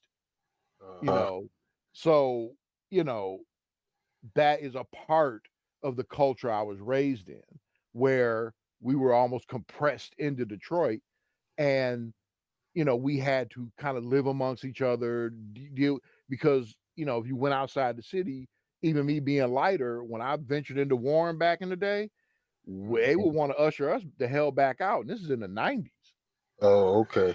We called them Border Patrol. All that East Point, that used to be East Detroit, Warren, parts of Southfield till Black people started moving into Southfield.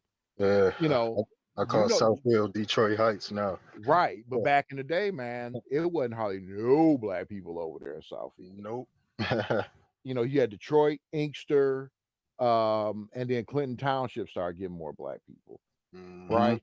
But you going to Livonia now. I live on the border of Livonia, and I still don't like driving through there due to my experiences in the past, right? So there's a lot of different areas that formed a certain culture here, but at the same time, the people who hate us keep making us. Why is there so many lighter skinned people like me running around here, right? Exactly.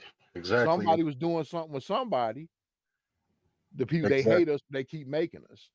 Well, I wanna say that Golden Mulatto King, he's gonna be dropping down from the panel.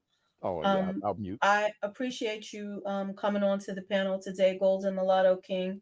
And those of you who are subscribed to me and are listening in, can you please take a moment to subscribe to his channel, Golden Mulatto King, and have a good evening. Thank you for your time on the panel. I love the way you regulate the panel.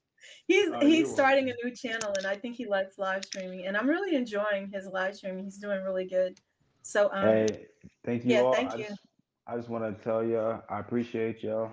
I love how we're coming together. We're solving this. That's what we need to do. Yes, we have different identities. We have different perspectives. But at the end of the day, as long as we have communication between us, we can always grow. Thank you. Absolutely, bro. Okay, thank I'm already you. subscribed, man. Good night. Hey, Yeah, good good night to night. all you all. Yeah, so yeah, I'm glad he said that because I do think it is a communication issue sometimes. And I want to point out that prior panels, sometimes people like it would get a little bit more spicy, but it was like it was too spicy, right? So it kind of prevents people from really having legitimate discussions because people aren't really respecting what other people are saying. But I think this is a nice panel because you have like different types of people with different perspectives and experiences. And I think that makes the panel a lot better than just an echo chamber where we kind of like chime in and just start, bashing one group or another. Um, but yeah, Absolutely. MLS people should date each other said, please leave a comment, Golden Mulatto King, so that people can find your channel. So I'm going to try to remember that at the end. But for those who listen at this point, you know, um, please check out these different channels and you can see them in the chat when you look them up on YouTube. I believe Golden Mulatto King's channel does come up because he has made quite a bit of content already and has been doing some live streaming, and he has a nice point of view, very harmonious, kind person. So I really like him so far. But Grand Ultimate, I kind of listened to both you and Al. You two have been bouncing off of each other a little bit in terms of ideology, but I feel like your argument is probably the most common argument that's going on right now within like mixed race spaces, right? You have one group that prefers to stay a part of the Black community, and then you have another group that wants to delineate from the Black community. And then I also want to say, what do you think of a lot of these people who are multi generationally mixed or even light skinned Black? I'm asking you, Grand Ultimate, what do you think of these people who prefer to delineate? Do you feel like the Black community is going to be looking down on them? Or, is it going to be something where people are going to be comfortable with it? Like, what are your opinions on that? I think the problem comes when people choose to denigrate the culture that, or I should say, maybe not a culture. They choose to denigrate people or Black people to as a means to separate themselves. Well, I'm not like those people because they do this, that, and the other thing that society is deemed to be bad, right? Right. So it's the insult. Like, for instance, people who choose to date interracially. Do you just like the person, or do you have to down talk your group as a reason of why you like these other people, whether it be Black or white people in this context, right? Because we've seen it on both sides. You see, well, I Right. don't like these Black people, this, that, and the other. Well, you're Black. Well, I'm not like them. Well, you see it on the white people, white side too, right? Well, I don't like dealing with these white folks because this, that, and the other. My aunt being one of them, right? My aunt Donna she was big on that. She totally just tried to become Black for the most part, and I understand why, because of her family's racist tendencies, right? She just wanted to get away from that. That was her thing, right? but I've seen it on either end. When you got to denigrate the group you come from, that's where the issues arise. Who you love is who you want to love, right? And if nobody ever hear you say the bad, like you talking about black people, you feel that about your mama, you feel that about your sisters, your aunts, like what are you saying when you down talking these people? That's when I think that you get pushback from the black community, right? And then there's just people who just are haters. Like that's the problem with these conversations. We just want to drill it down to one thing when it's a Mhm. multifaceted thing, That's and true. it's hard to deal with the complexities of these things and to recognize them.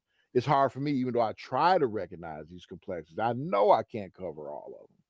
So things are, because it's not spoken about, people just kind of run along with these other narratives because I couldn't cover this one issue. Like after this conversation, I'm probably gonna think of 10 things I could have said right now, right? To answer your question, because even as I'm answering your question, I'm like, damn, I should say this instead. So I think that question you're asking could be a subject of another panel on another night that'll probably get 2 or 3 hours. Thinking of multiple things. Right, That's how complex it is. If right, you're like, man, oh man, I could have said a few more things. That's the complexity of the whole topic. Yeah. Well, right. all of my questions always lead to more questions. That's what everyone Yeah. has. But I mean, Yeah. it's probably, I don't know how well I answered your question or if at all, but I think that's when you get the pushback is when you have to insult your mama. When you have people that are being overall, like what seems like outright, like, and it was an issue that was brought up. Why are they so anti-black? But I think that some things were being called anti-black, which weren't necessarily anti-black. And then you just had like the troublemakers, so to speak. And I I'm believe, not yeah, and I'm not calling anybody that I knew a troublemaker, but I'm just saying like there's always that element. Like whenever you have any kind of quote unquote peaceful protests, you always have a right, couple of people that want to throw those Molotov cocktails and make it seem like everybody is doing this. right, And I've always pushed back against those type of people. Of course, they're not happy about it, but I have certainly pushed back against it because I think that does not represent how I feel. And I'm not going to let anybody try to come in and speak for me and say that type of stuff because right, what I really feel is an issue is I don't want to live with a target on my back, whether it be a colorism discussion, a privilege discussion. I don't want it to be like the problem is me when I know that a lot of people like me have gone out of their way to make situations better for the Black community and haven't really been given that same respect or appreciation because people feel like, oh, well, their lives are easier or they think they're right. better or, some other type of stereotype that, Right, right. doesn't. And that's why Mhm. that's why to biracial people, MGMs are a different story. I can't really advise MGMs because I made this clear elsewhere. I don't know all the obstacles and aspects that they have to deal with. So I can only deal with biracials. And that's not an insult to MGM people, but I think it's acknowledging. I wouldn't want to say the same things to MGM people because I know their issues and their challenges may be a little different. Maybe, there may be some similarities, but it may be different. So you have to take a specific approach. But that's one of the reasons I tell other biracial people, don't get too ensconced in a monoracial community. Don't try to become something you're not. You're not That's why, monoracial, you're biracial. that's why I want to be a And part you of this never community. will be monoracial. And so that's the advice that I've given. That's the only advice that I can give them, give people. It's the only thing I can say in regard to that. I'd say, well, be careful, look out, because eventually, I've seen this. See, there are a lot of for all the biracial people who choose to identify as what they are, biracial, clearly mixed race. There are a number of biracial people who don't see themselves as biracial, who don't see themselves as mixed race, Yep. or black, white, or black other, um, biracial, would choose to see themselves as black. They choose to see themselves as, Light and a skin. few as I white don't want or to as be part of monoracial. So that is, I call them wannabes. And that's why that's why I don't deal with people like that. I don't concern myself with them because I feel it's a waste of time. They can make the decision, the choices they want. If they want to try to go that route, I wish them well. I know they're going to have a hard time, or even if it's an easier, slightly, even if they have things work out for them, it's still going to be difficult. But I still go, okay, let them do that. And I've talked to biracial people who are very militantly biracial, and I've said, look, you just got to let the wannabes have their, do their thing. Let them go. Let them respect their decisions, respect their choices. You don't have to like them, the decisions and choices, but you have to respect them. And we will focus on what we have to do as biracial people to come together to deal with ourselves as a group and in a larger context, historically as communities, and focus on that. And that's been my take on it. But again, you have to let people go their way and do their thing. And all I can tell you is, hey, when you get the biracial wake-up call, hopefully it won't be that loud. I have a question. What culture should your biracial people identify with, if not the Black culture? What other choice did they have to identify with? Well, their identity is as biracial people. So that is their identity. What culture is that a part of? Well, that's trying to be established right now, right? Well, technically, we're men you of could a argue certain that age, mulatto so people. I'm trying to figure out So what you're saying here. Here's the thing. The anti-biracial argument that you're using here is that of culture. Again, he's not arguing though. He asked a question. That's another anti-biracial argument that I've heard before. How is that biracial? It is because that is a way that people have used to undermine and invalidate and eradicate biracial people by saying that biracial people do not have a culture. No, that's not that Black, white, biracial people do not have a culture, and that they have to choose a culture. You can affiliate you can choose more than one culture. You can choose elements from more than one culture. You don't have to limit yourself to one culture. And that's part of what being biracial is about. You have the access to different cultural aspects. So what's the alternative to the wannabe? The alternative is to acknowledge what you are, which is being biracial. The wannabes don't see themselves as biracial. They see themselves as Black, white, or whatever it is. They don't see themselves biracial. So it's very basic. I mean, it's what a number of biracial people have, a number of them have done and still do. Okay. That's pretty. So do you have a good relationship with both the Black side of your family and the white side? I mean, I take it you do. Well, I'm not here to answer questions about my personal views in regards to family. I never get into that. What I'm talking about is some people don't like to talk about their family. Yeah, because I think again that's a way to invalidate biracial people by using the personal the personal argument. Because are we talking about biracial as a general term, or are we talking about Black, white biracials? What are we talking about here? Black, white, biracial. Well, in this specific, in this specific context, we're looking at Black, white, biracial. So what I've said is there are biracial people who do not see themselves as biracial. I mean, that's old. It's nothing new. There are biracial people who don't see themselves biracial. In fact, they don't like being biracial. So I call them wannabes because they want to be something else. They see themselves monoracial. I'm asking you what the alternative is to that.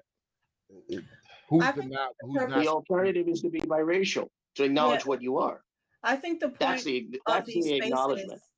The point of these spaces is to create that space, because I understand what you're saying, Grand Ultimate, in the sense that we have always been one dropped right into Black culture and that has been our understanding of our identity, in the United States, right? But now we, or many people, want to break away from that for different reasons.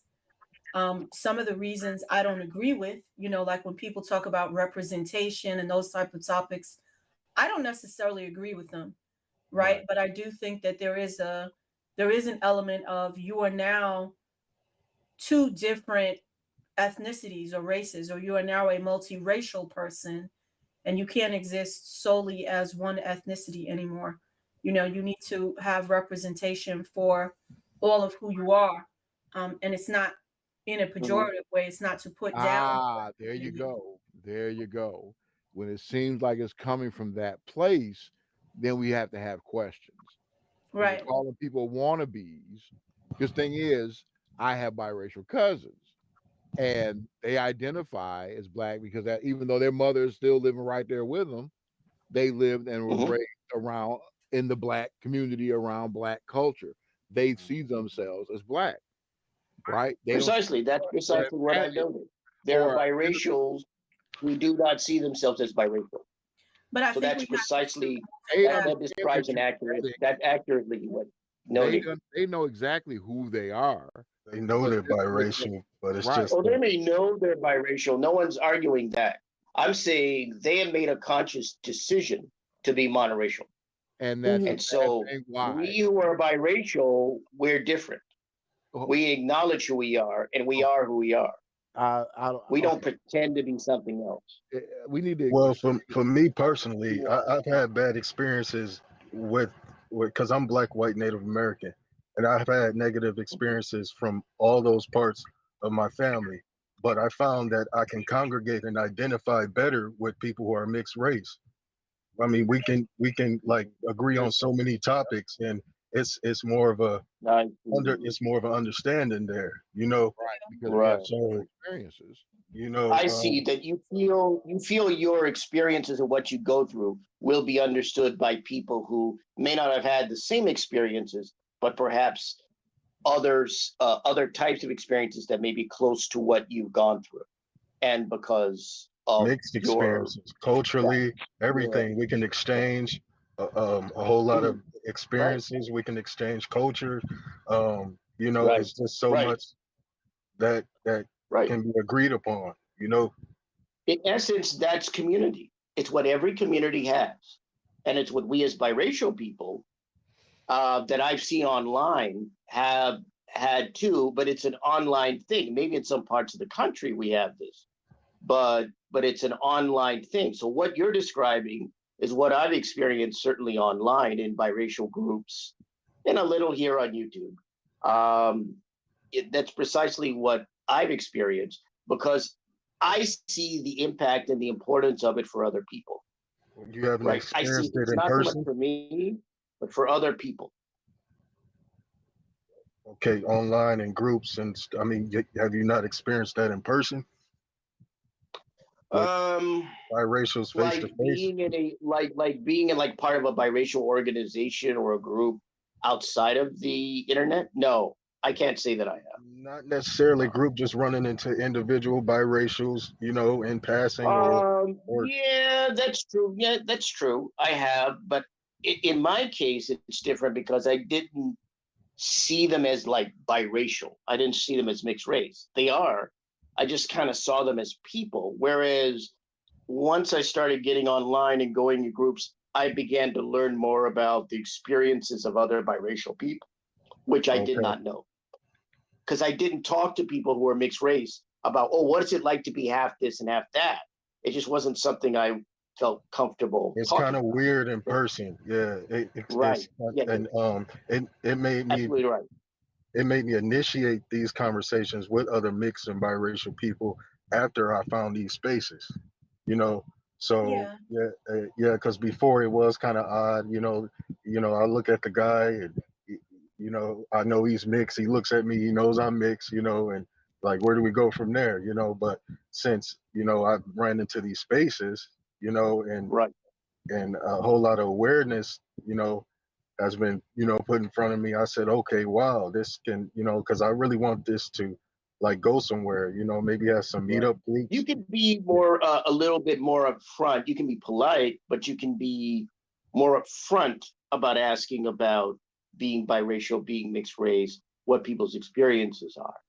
You get it. Right. You can do it in with manners, but it's still, you can do it. Whereas outside of the internet, I don't really go out of my way to ask people about race and ethnicity and all that. That's just never been a thing for me. Like, Okay. yeah, Well, I mean, I don't know about you. Maybe you feel the same way. I'm not quite sure. I do in a way. I definitely Okay. know where you're coming from. But Yeah. like I said, I've had negative experiences in my from all sides. But I was raised in a black Right. community, so Right. and I never fit in into any not a Native American. Oh, you're not. They have a thing with blood quantum in Yeah. the Native American community. Oh And yeah, it's very strict, I hear. it's I yeah, mean, you pretty much have to fit. I don't know what it is with the different try. tribal people, but that blood quantum is just, I don't know, it's tough. It's Uh, something that was established by the federal government. yeah, I know. That's the criteria that It's you terrible. have It's to meet, terrible. you know, that didn't fit in with the white side because It's exclusionary. It excludes a number of people who are obviously native from being part of a nation that they should belong part of, in my view. I mean, in one sense, I understand the strictness. I yeah, understand yeah. the, I mean, if they're you going know, to give you benefits for being, if they're going yeah, to, you can get free housing, you know, you're going to have a lot of people with Native American heritage all of a sudden. yeah, I know. It's I unfortunate know. that that's how it is, but I think it will I be a had native ancestry, but I've never chosen to make a big deal about it. Because I've never, yeah, precisely never made a big deal about it. That's why someone like Elizabeth Warren, ooh, I don't like her. I think a Oh lot of man, I people don't kind of like her. cringe when they think of After Elizabeth. I heard that she tried to pretend to be native, no, I don't care for that. yeah, because Um, very the few people have it. But go ahead. I'm sorry. the owl show. I have a No. question. I have a question for you. Back to the privilege discussion. Do you believe that biracial people hold a privilege when it comes to representation, flip-flopping, quote unquote, how many people like to say, you know, one day they're black, um, just black, Oh, and then the other day, you know, they're biracial when it's beneficial to oh, them. the convenience argument that's used. I see. See, when you're mixed race, what can I say? I mean, you know, the thing about being mixed race is that, I mean, specifically biracial, is if you're this, that, and the other thing. In the case of this gentleman here, he's black, he's African European and native. Then he's African European and native. So, I mean, you can say on one day, yeah, he's African European and native. Another day, you could say, yeah, I'm African. You know, I mean, on the one hand, I'm a proponent for just saying you're biracial, and saying whatever you are as a biracial person and leaving it at that. But I just say Because not, when we speak about privilege, or let me not say we, when the topic of privilege comes up with biracial, light skin, you know, mixed people, that's also something that comes up where they mixed, you know, biracial, light skin people like to identify with black people, you know, when it's been quote unquote beneficial to them to, you know, to see themselves as black. I know Golden, mm, you spoke a little bit, you talked, you hit it just a bit when it comes to representation. You know, I'm black, so I can represent, you know, black people. You just generally speaking, not black women, just, you know, black people. But you do have a biracial background, which is different than being black. I think I'm gonna be honest. I feel like that's a very that's a problematic argument for a number of reasons.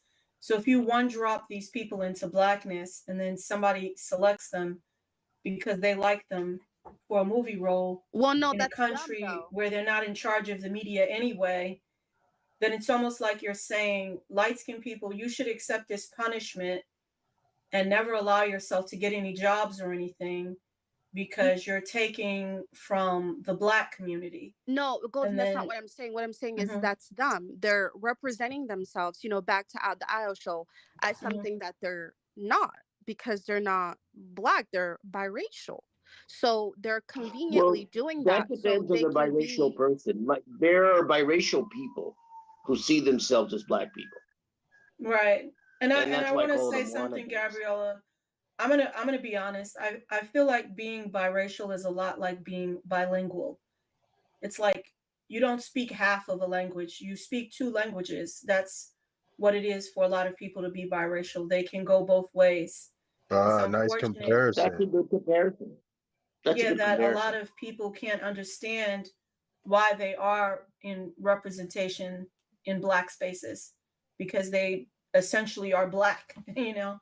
But then the They're argument comes up that you're not black enough to represent you. We don't go through the same experiences. Why are you representing, you know, a group of people that can't but then relate to that's a you? reverse paper bag. Then what you're saying is But you're lighter than this paper bag, so you shouldn't be this has nothing to representing do. blackness. But what does no that this has nothing to do with, you know, we're speaking about biracial people, people that are biracial, you know. They have Example, a white parent, they have right? a white parent, you Right. know. Mm-hmm. Example, Right. Zendaya, she had an interview a while back speaking about how she deliberately goes, you know, not above and beyond, but she makes sure to not go to auditions where they're looking for black people because she is a biracial woman. Well, I This is don't who agree she with Zendaya. I think she represents. should get any role. I think if she's an actress, she should Yeah, get but any role that's she that's wants. She should what. not limit herself. To be brutally honest, as a Mhm. biracial person, I like, if that's true, if what she says is true, I like that. I like that she's being honest and not trying to get a part that That calls really for a should go to black woman. somebody, And Mhm. she's gonna get right? That's a criticism monoracial black person. from the And black community. I agree with that. If that's what she does, I agree with that. I think it's also pragmatic on her part because I think she doesn't want to be stuck. She probably understands what can happen to her, the resentment, all of these other things that can happen to her. Yep. And I think as an actress, she probably wants to carve out a place where she can get roles that maybe mixed race or turn them into mixed race roles or play Exactly, other. Yeah. because mixed I mean, race this is somebody women. who's already won an Emmy. I mean, she has an interesting career. She has an interesting career because she's doing these larger films and she's doing a TV show and she's won an Emmy already. So she's fairly successful. She's But fairly I feel successful. like it depends on the person because I think you're talking about representation. When you're talking about black, you're talking about African Americans. You're not talking about people who have dark skin and coily hair from other countries. And I think that's become another argument that we're having. These people are from the United States. Like somebody was saying, like, oh, Kehlani shouldn't be able to say the N word. And I'm like, but if she's of African American descent, she can say it. I mean, she But may be lighter than most, but she's still of African American descent. And in reality, if somebody is from Zimbabwe, they're the person that shouldn't be saying the N word because it has nothing to do with them or their history. So you're but talking about the people reclaiming it on their own land, and then somebody coming to that land and saying, hey, you shouldn't be able to use that word because you aren't as dark as me. But like, okay. But Golden, when you have Caribbean, you know, black Caribbeans that immigrate here and black Hispanics, right. they're also of mixed race to a certain extent, just like African Americans. So Some of them, yes, some of them are, They, not they all of are. them. Yeah. Yes, some they of are, them. no, the Mhm. predominant amount of them, they are, you know, it was just another boat stop. I mean, in America, But there's a lot barely. of pure-blooded communities, you know, There, I in mean, there are in Latin America as America. well, Hmm. though. Like in the South Hmm. and the Right, Carolinas, right. you have a lot of them. So when a biracial person who's, you know, going to who's choosing to deliberately go on, you know, be seen as a Black woman, when you're not representing an entire category of the people, I mean, do you not see, is that not an issue? I just think that, like, so I just feel like it can't, like, everybody can't have it every way that they want it. So, like, I don't even know how you would quantify that, right? Because what happens is, I mean, we know how the typical Black American looks like. When you think of a Black American, you don't think of a Zendaya, you don't think of a Halle or Holly Berry, however you say her first name. You don't think of people who are biracial, mixed, MGMs, you know, mhm. Beyonce. You don't think of people like that, even though they are on the forefront. And that's not how majority um, Black Americans look. I mean, do you agree with me on that? Where the majority of Black Americans don't look like that. They don't. That's not how they look. um, I agree with you in a sense, but I think that there was a lot of kind of like a brainwashing that the people who are African American come in all shades, including biracial, including Passe Blanc, including Quadroon, you know, like all of these groups were included in the African American community. So what people are coming here, they're darker. What they're essentially saying is, hey, those people shouldn't be included in that group. But it's like But that was their Golden, group. you're No, but you see what I'm trying to say? I'm not trying to say no. I anything do see what you're. disrespectful. No, I I'm do just see what saying you're that it's a saying. shock because in another country, they're already another group, but in this country, they're still a part of this group. So Completely. even if I want to delineate, what I'm saying is I'm respectful of the fact that a lot of those people, Passe Blanc, Quadroon, um, highly mixed, very pale, you know, maybe white passing, a lot of those people are not going to want to identify as mixed. And they should be able, because this is their lineage, this is their history, this is their ancestry. But They should be able to identify as Black, play Black roles, get jobs for Black people, get it's. scholarships for Black people, because that is their identity, that is their lineage, that's their history. Mhm. The fact that I want a space for mixed race people, I'm not taking that away from those group of people. And I don't think in the next 20 years, you're still going to have this division. You know, there's still going to be people that are going to say, well, I'm Black. You can't take my Blackness away from me. You're always going to have those people. And what I'm saying is if someone immigrates here, I don't think it's a fair ask to say to them, well, hey, you shouldn't be able to get those positions because you're not really Black, but I'm immigrating here and I'm really Black.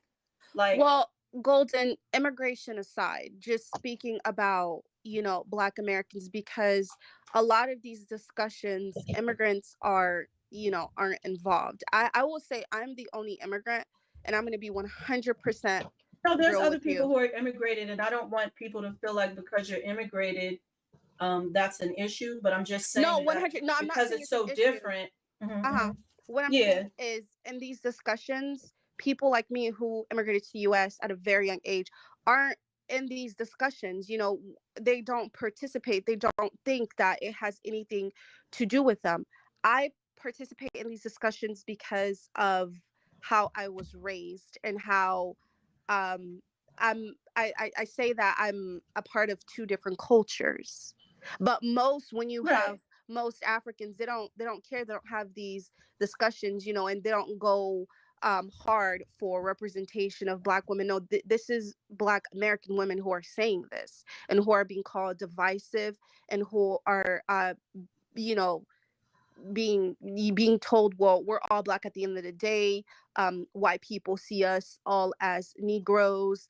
We're all NIGGAs at the end of the day. You know, these are the Right. things that are being Yeah. told to them. So this is Black American immigrants Right. aside. And I know what you're talking about too, because it's like a wide net, right? Like being Black is like a wide net.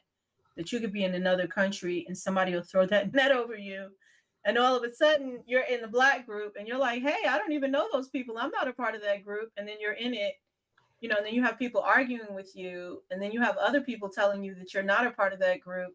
So for all intents and purposes, I would argue that if you were not born into that lineage, that isn't necessarily your group. And there are some people who do like to cast that wide net around the world. And, you know, we're all a part of the diaspora. But I feel like the cultural differences, the histories, you know, the ethnic cultures, like we have some substantial differences. And Yep. when you try to brush over that, when you try to wash over that, you have a lot of arguing. And I mean, the, you also do mhm. have Black Americans who are, you know, pro-Black. So who Right. see themselves as But what got me is the disconnect that they have from actual people from Africa. It's kind of like what disconnect? it between people who are born in Africa and actual African Americans. Mhm. Like it's a division line there or whatever, and it's kind of like it's What division are you speaking about? I don't know. well, I mean, Well, well, we don't see our, I don't necessarily see myself as African or connected to Africa, even though like legitimately the name is African American. I don't right, feel like that there's a genuine connection, but I also think that some people do and some don't. But you also have to look at the history. Some people arrived in the 1800s, other people were coming back here in the 1500s, and then you have people who think they were here from before. Okay, so right. you've got a diverse group of people, right? Yeah. There's no connection to actual Africa or whatever. But you know, well, African American is an own identity and culture in itself. I It agree. has nothing to do with Well, that's when, Africa. well, you know, I see African American as an ethnicity almost, where you have the Gullah and the Geechees who do have, who, if you go to them, they have preserved and they feel very strong about their African identity.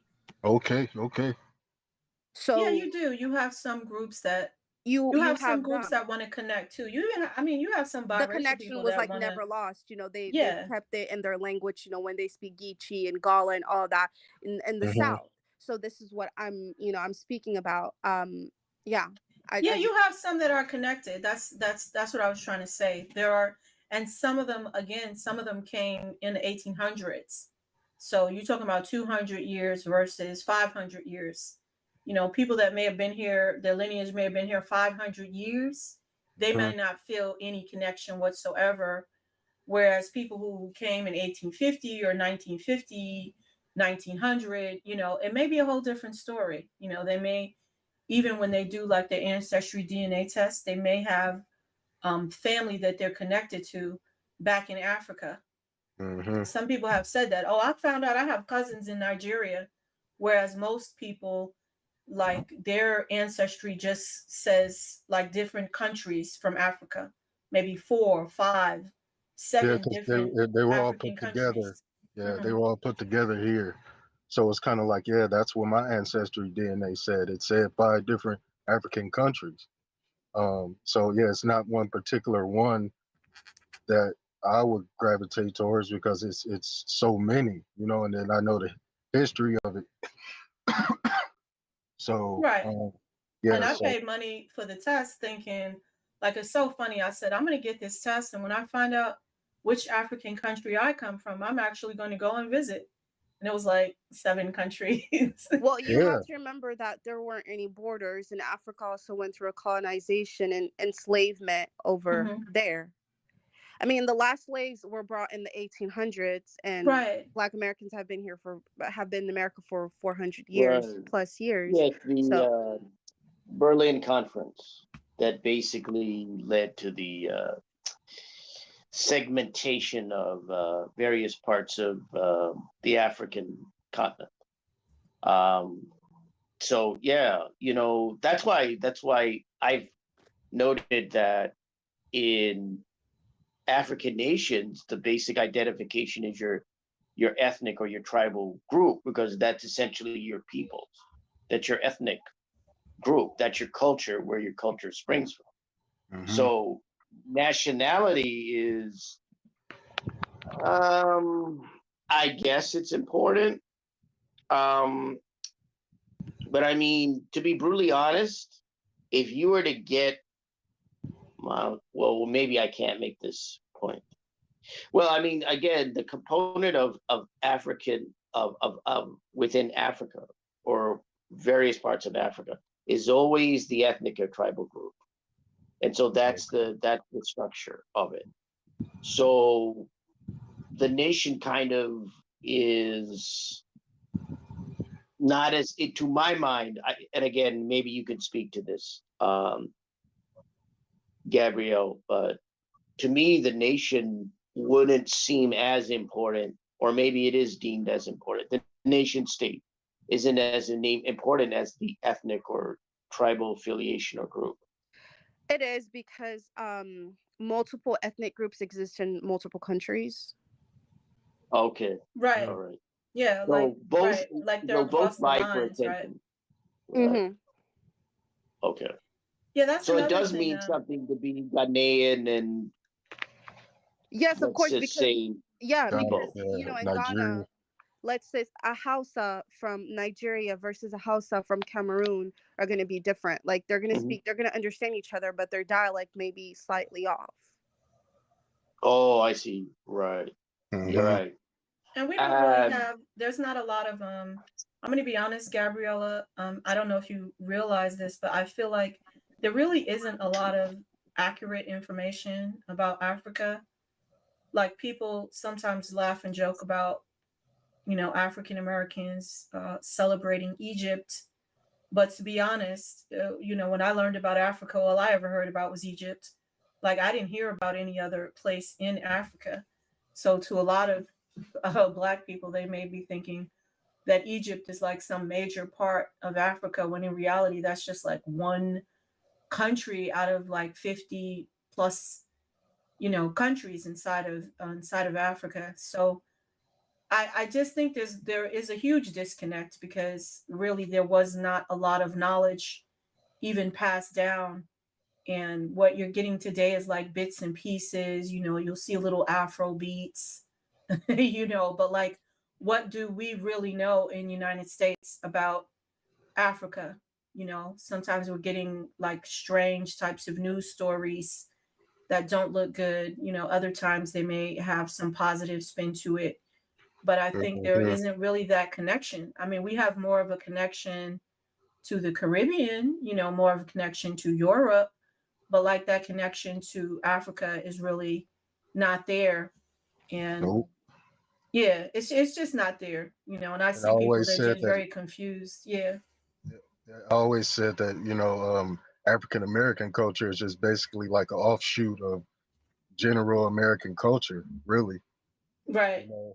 Yeah, African Americans been known to take something and evolve it or remix it or you know what I mean. Whatever was placed in front of them had a spin thrown on it, their own spin. You know, Right. so that's They just were innovative. They were very innovative, very yeah. creative. That's why there's so much influence.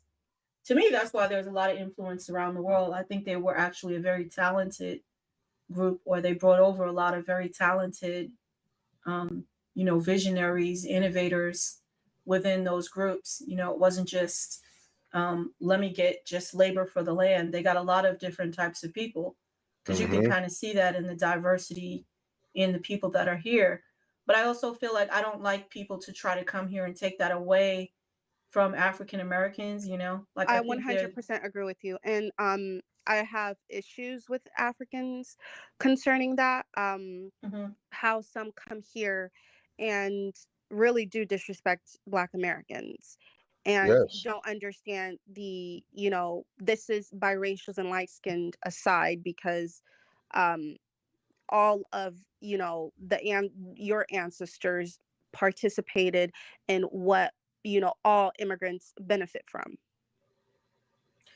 Yeah, True. that's true. And I think unfortunately it's not even just benefit from, but they really try to do a number on these people by, they fought for civil rights, but they didn't benefit from it, like everybody else benefited from it but them. So a lot of the division, a lot of the arguing and fighting, like a lot of it comes from that simple concept, that they really were not benefiting from any of their struggles. And so when it comes to these actresses and stuff and representation, I tend to not agree because I feel like if they're from that lineage, even if they have white lineage, they're still from that lineage.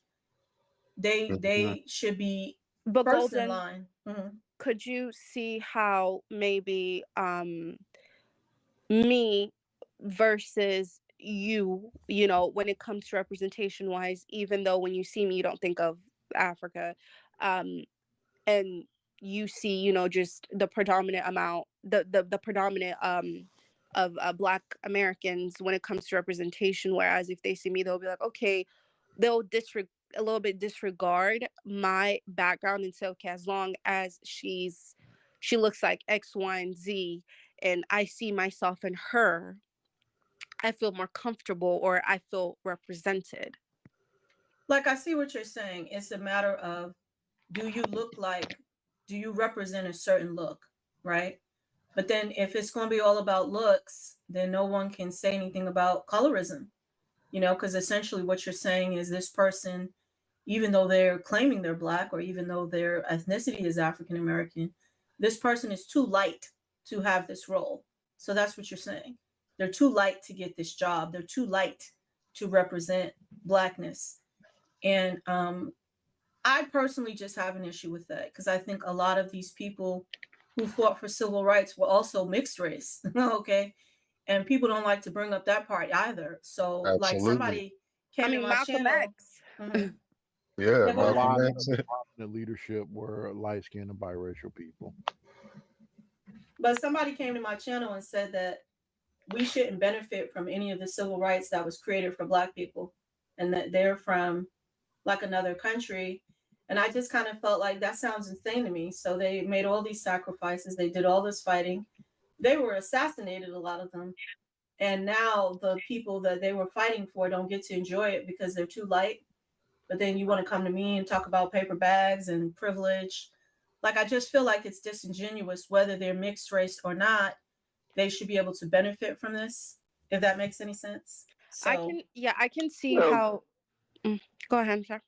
Well, I was going to say, well, you got to keep in mind that after Plessy v. Ferguson with the Supreme Court, and after the imposition of separate but equal nationally, thus Jim Crow, and the 1924 Racial Integrity Act, you got to keep in mind that one of the reasons why a number of civil rights leaders were mixed race, biracial, what have you, is because they were under the rubric of Black individuals and considered Black.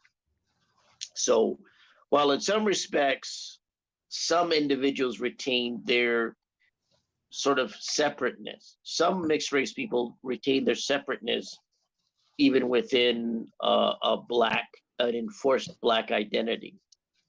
There were also others that got involved, right? So if you look at some of the sort of civil rights or activist leaders, yeah. mhm, I mean, W.E.B. Du Bois was supposedly mixed race. Booker T. Washington was said to be mixed race. You know, and Malcolm was mixed race to an extent because his mother was, mixed race to an extent. right. So yeah, you have that degree. You have a degree of that, but you have to understand mixed race people weren't really able to define themselves and categorize and classify themselves as mixed race people in this country. Black, white, biracial people, Black, white, mixed race people. They weren't able to do that. No, not Because in the that law was particular clear. era. Yep. No, the Right. law was clear. I mean, That's Frederick. the imposition of the one-drop rule. Yeah, So Frederick. it's not unusual, not surprising. Frederick Douglass was, Go ahead. like, man. No, go ahead, Gabriella. Frederick Douglass was a mixed man, and this is another thing I wanted to ask. This is why I actually want to join. The word mulatto, there's an artist out there, Golden. I don't know if you're familiar Yeah, with. I know who are Yeah, Lotto or Big hmm Lotto, Big right? Lotto, and Black women really, really made a big deal about her calling herself mulatto, which she is. And Golden, this is where you and and this is why again I subscribe to your channel, because you and I believe that we will agree on this, because we agree on a lot of things. I don't agree on how Black women want to police MGMs and biracials and mixed people and light skins. Um, and the N word, NIGGA, I don't use that word. Um, Right. was taken and turned into a word of quote unquote endearment. It keeps But my teeth white. it was taken, and turned into a word of endearment, and a word of empowerment, as people say. But a mulatta can't take the word mulatto and turn it into something positive and call herself what she is. Yeah, because mulatto means mule in Spanish. Well, mulatto is there's different reasons why. I think they asked her not to use that name, but I think that what you're saying is correct in some sense, that it probably was Black women who told her not to use that. Like I Well, heard one Black of the people in arguments was general. that Black people were saying that she was using it to elevate herself above other people. That's what I heard about that, but I don't know. I really don't know a lot about that story. I didn't like her Me calling neither. herself that, because if you look up mulatto now, you see pictures of her plastered all over the definition for the But word mulatto. And that's what actually bad, because it's a word that has its own history. So kind of Yep. like messed up anybody being able to research that topic. Well, the But same thing goes for the N word, though. Black Americans, it was a derogatory word. mm-hmm. And Black Americans took it and turned it into a word of endearment, put it in songs, etc., and call each other that. So why can't a mulatto do the same thing and change the definition, even though it comes from a very derogatory place? Why can't she take the power back from quote unquote the oppressor? um, I mean, she could call herself biracial. She could have made her name biracial. I mean, I don't know. Because a Like mulatto, mulatto means mule though, and some people object to it because it was a slavery term, more mulatto so was probably was than the actually a fact categorization it used was a for people. categorization, but at some point people began objecting to it because of its historical connections to slavery, and the fact that it refers to people as animals, a Yeah. sterile animal that is slow, simple, dumb, a beast of burden. It doesn't have a positive connotation. So the word, N word, or, kind of like an offshoot of Negro, that maybe doesn't have as negative a connotation, even though it was certainly used negatively. But I mean, I personally, I'm kind of like neutral on the word. I would say I wouldn't really use it because it was just not considered a good word. It has caused some fighting in this space. Should she have been able to select and use the word for herself? Possibly, but how would you feel about an artist calling themselves the N word? Would Well, that there be are.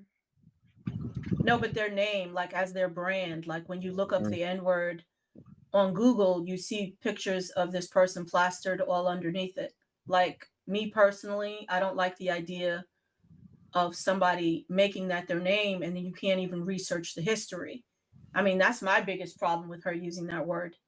But maybe she should have spelled it differently so that I mean, that she's she could been have taken that rapping into for years. consideration. A lot of people don't know this. She's been rapping since she was, a little girl, And I remember, stumbling upon her videos years ago, and she Yeah, always used mulatto. the name mulatto because it represented her heritage. It wasn't something where Mhm. she looked at it as, something negative, something detrimental. Right. And to me, I'm not biracial again, but why You allow feel a she group? should have been able to reclaim it. Of course, why allow a group of people who don't represent you, who don't see you as them, who other you, to tell you how you should see yourself? Yeah, it has a definition, but why can't you change that? I mean, if the word was poo poo, I mean, should they reclaim it? Like, I just don't think it was a good word to begin with. So, and Right. it kind of said, like, okay, well, we'll throw out all the terms. Like, if you're using it to describe someone racially, that's one thing. But if you're using it as an identity, that's another thing altogether. So I think people have to recognize that, people talking about putting it back on the census. Okay. We're not putting the N word on the census. You see what I'm saying? You can reclaim it all you want to talk on the corner at the club. But when you're talking about on the census, you're talking about a whole different story. So the N word on the census, mulatto on the census. I mean, you're just talking about something different. And I think, should people be able to reclaim it? I mean, people can do whatever they want. No one can stop them. I can't stop people from calling themselves anything.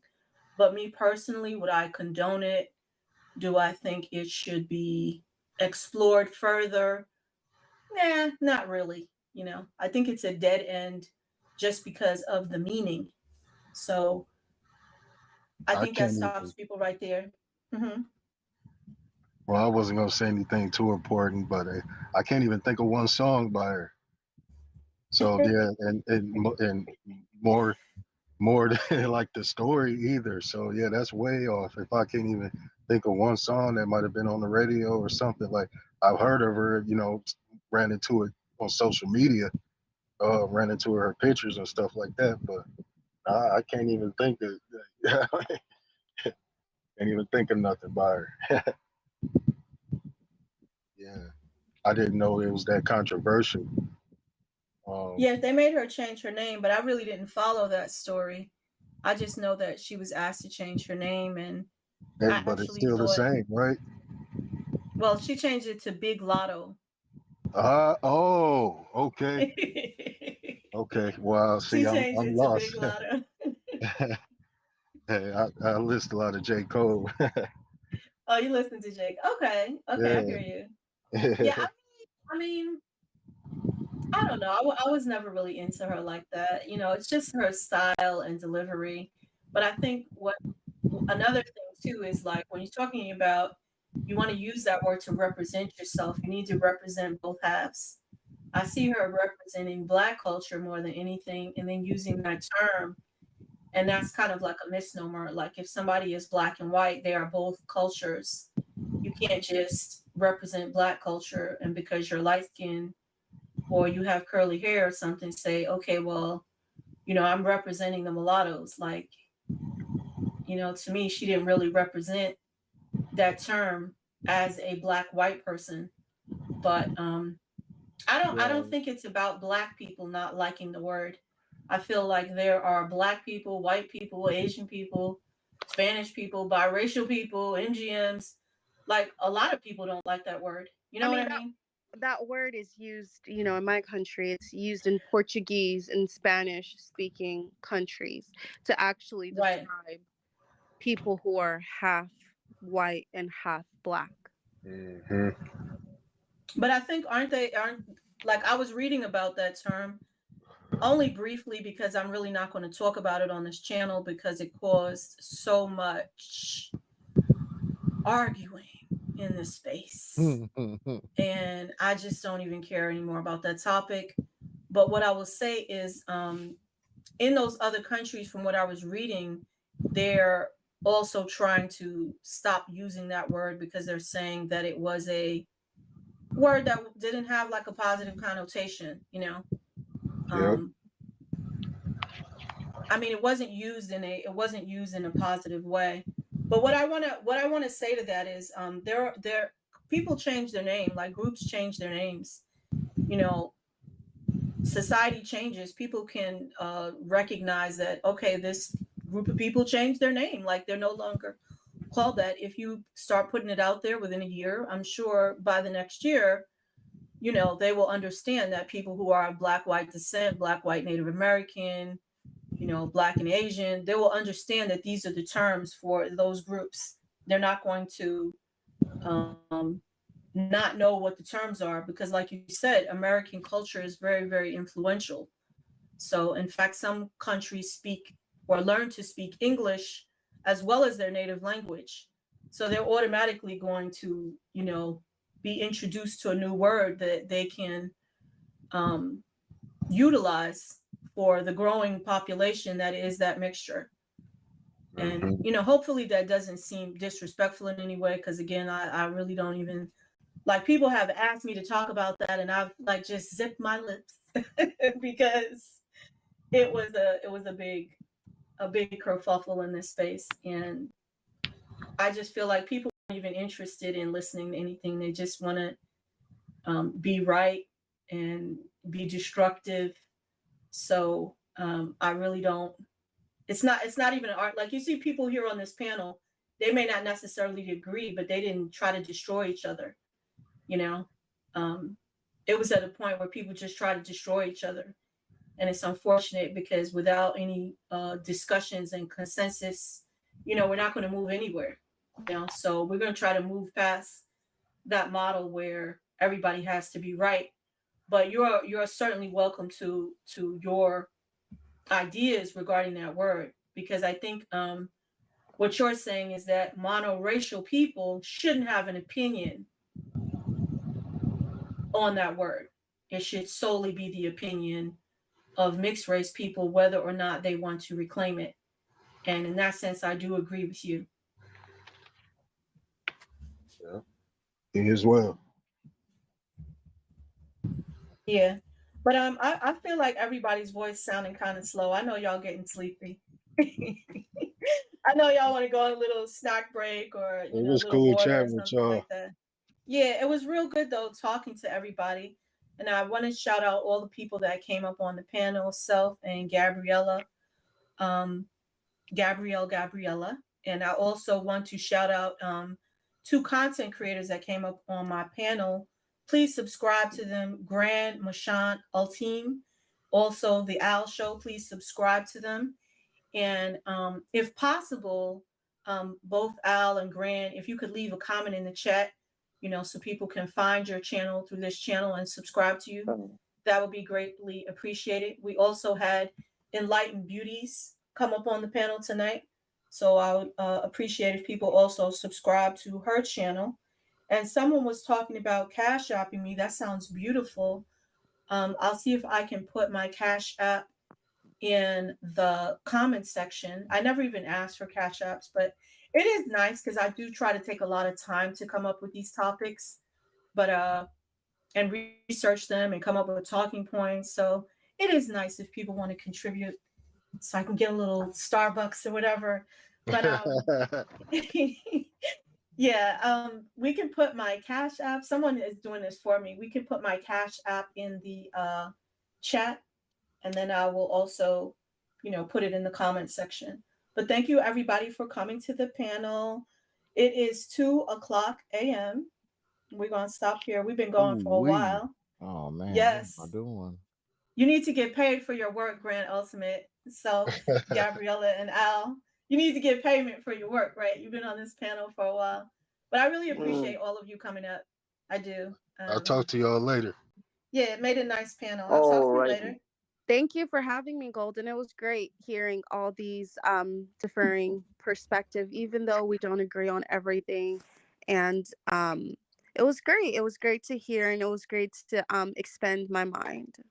Yeah, and I think I appreciate you coming on the panel and giving us a little pushback and providing, you know, like a different viewpoint for people to see. There's going to be a lot of people that watch this stream that resonate with what you're saying. They're not going to agree with what I'm saying, and that's okay. I don't need everybody to agree. The same goes for Grand Ultimate and the Owl Show. You know, people are going to come they're going to say, well, this is what resonates with me. And that's what's important, for people to share these different viewpoints, and for people to start thinking differently about these topics. But I definitely appreciate all of you. Thank you, and have a good evening. Thank you. Thank you for having me. Good night. Al, shaking my fist at you. All righty. What can I say? I'm Clint Eastwood. I ride alone. I'm used to it. All righty. Okay, good night, guys Sure. and ladies. Let's see.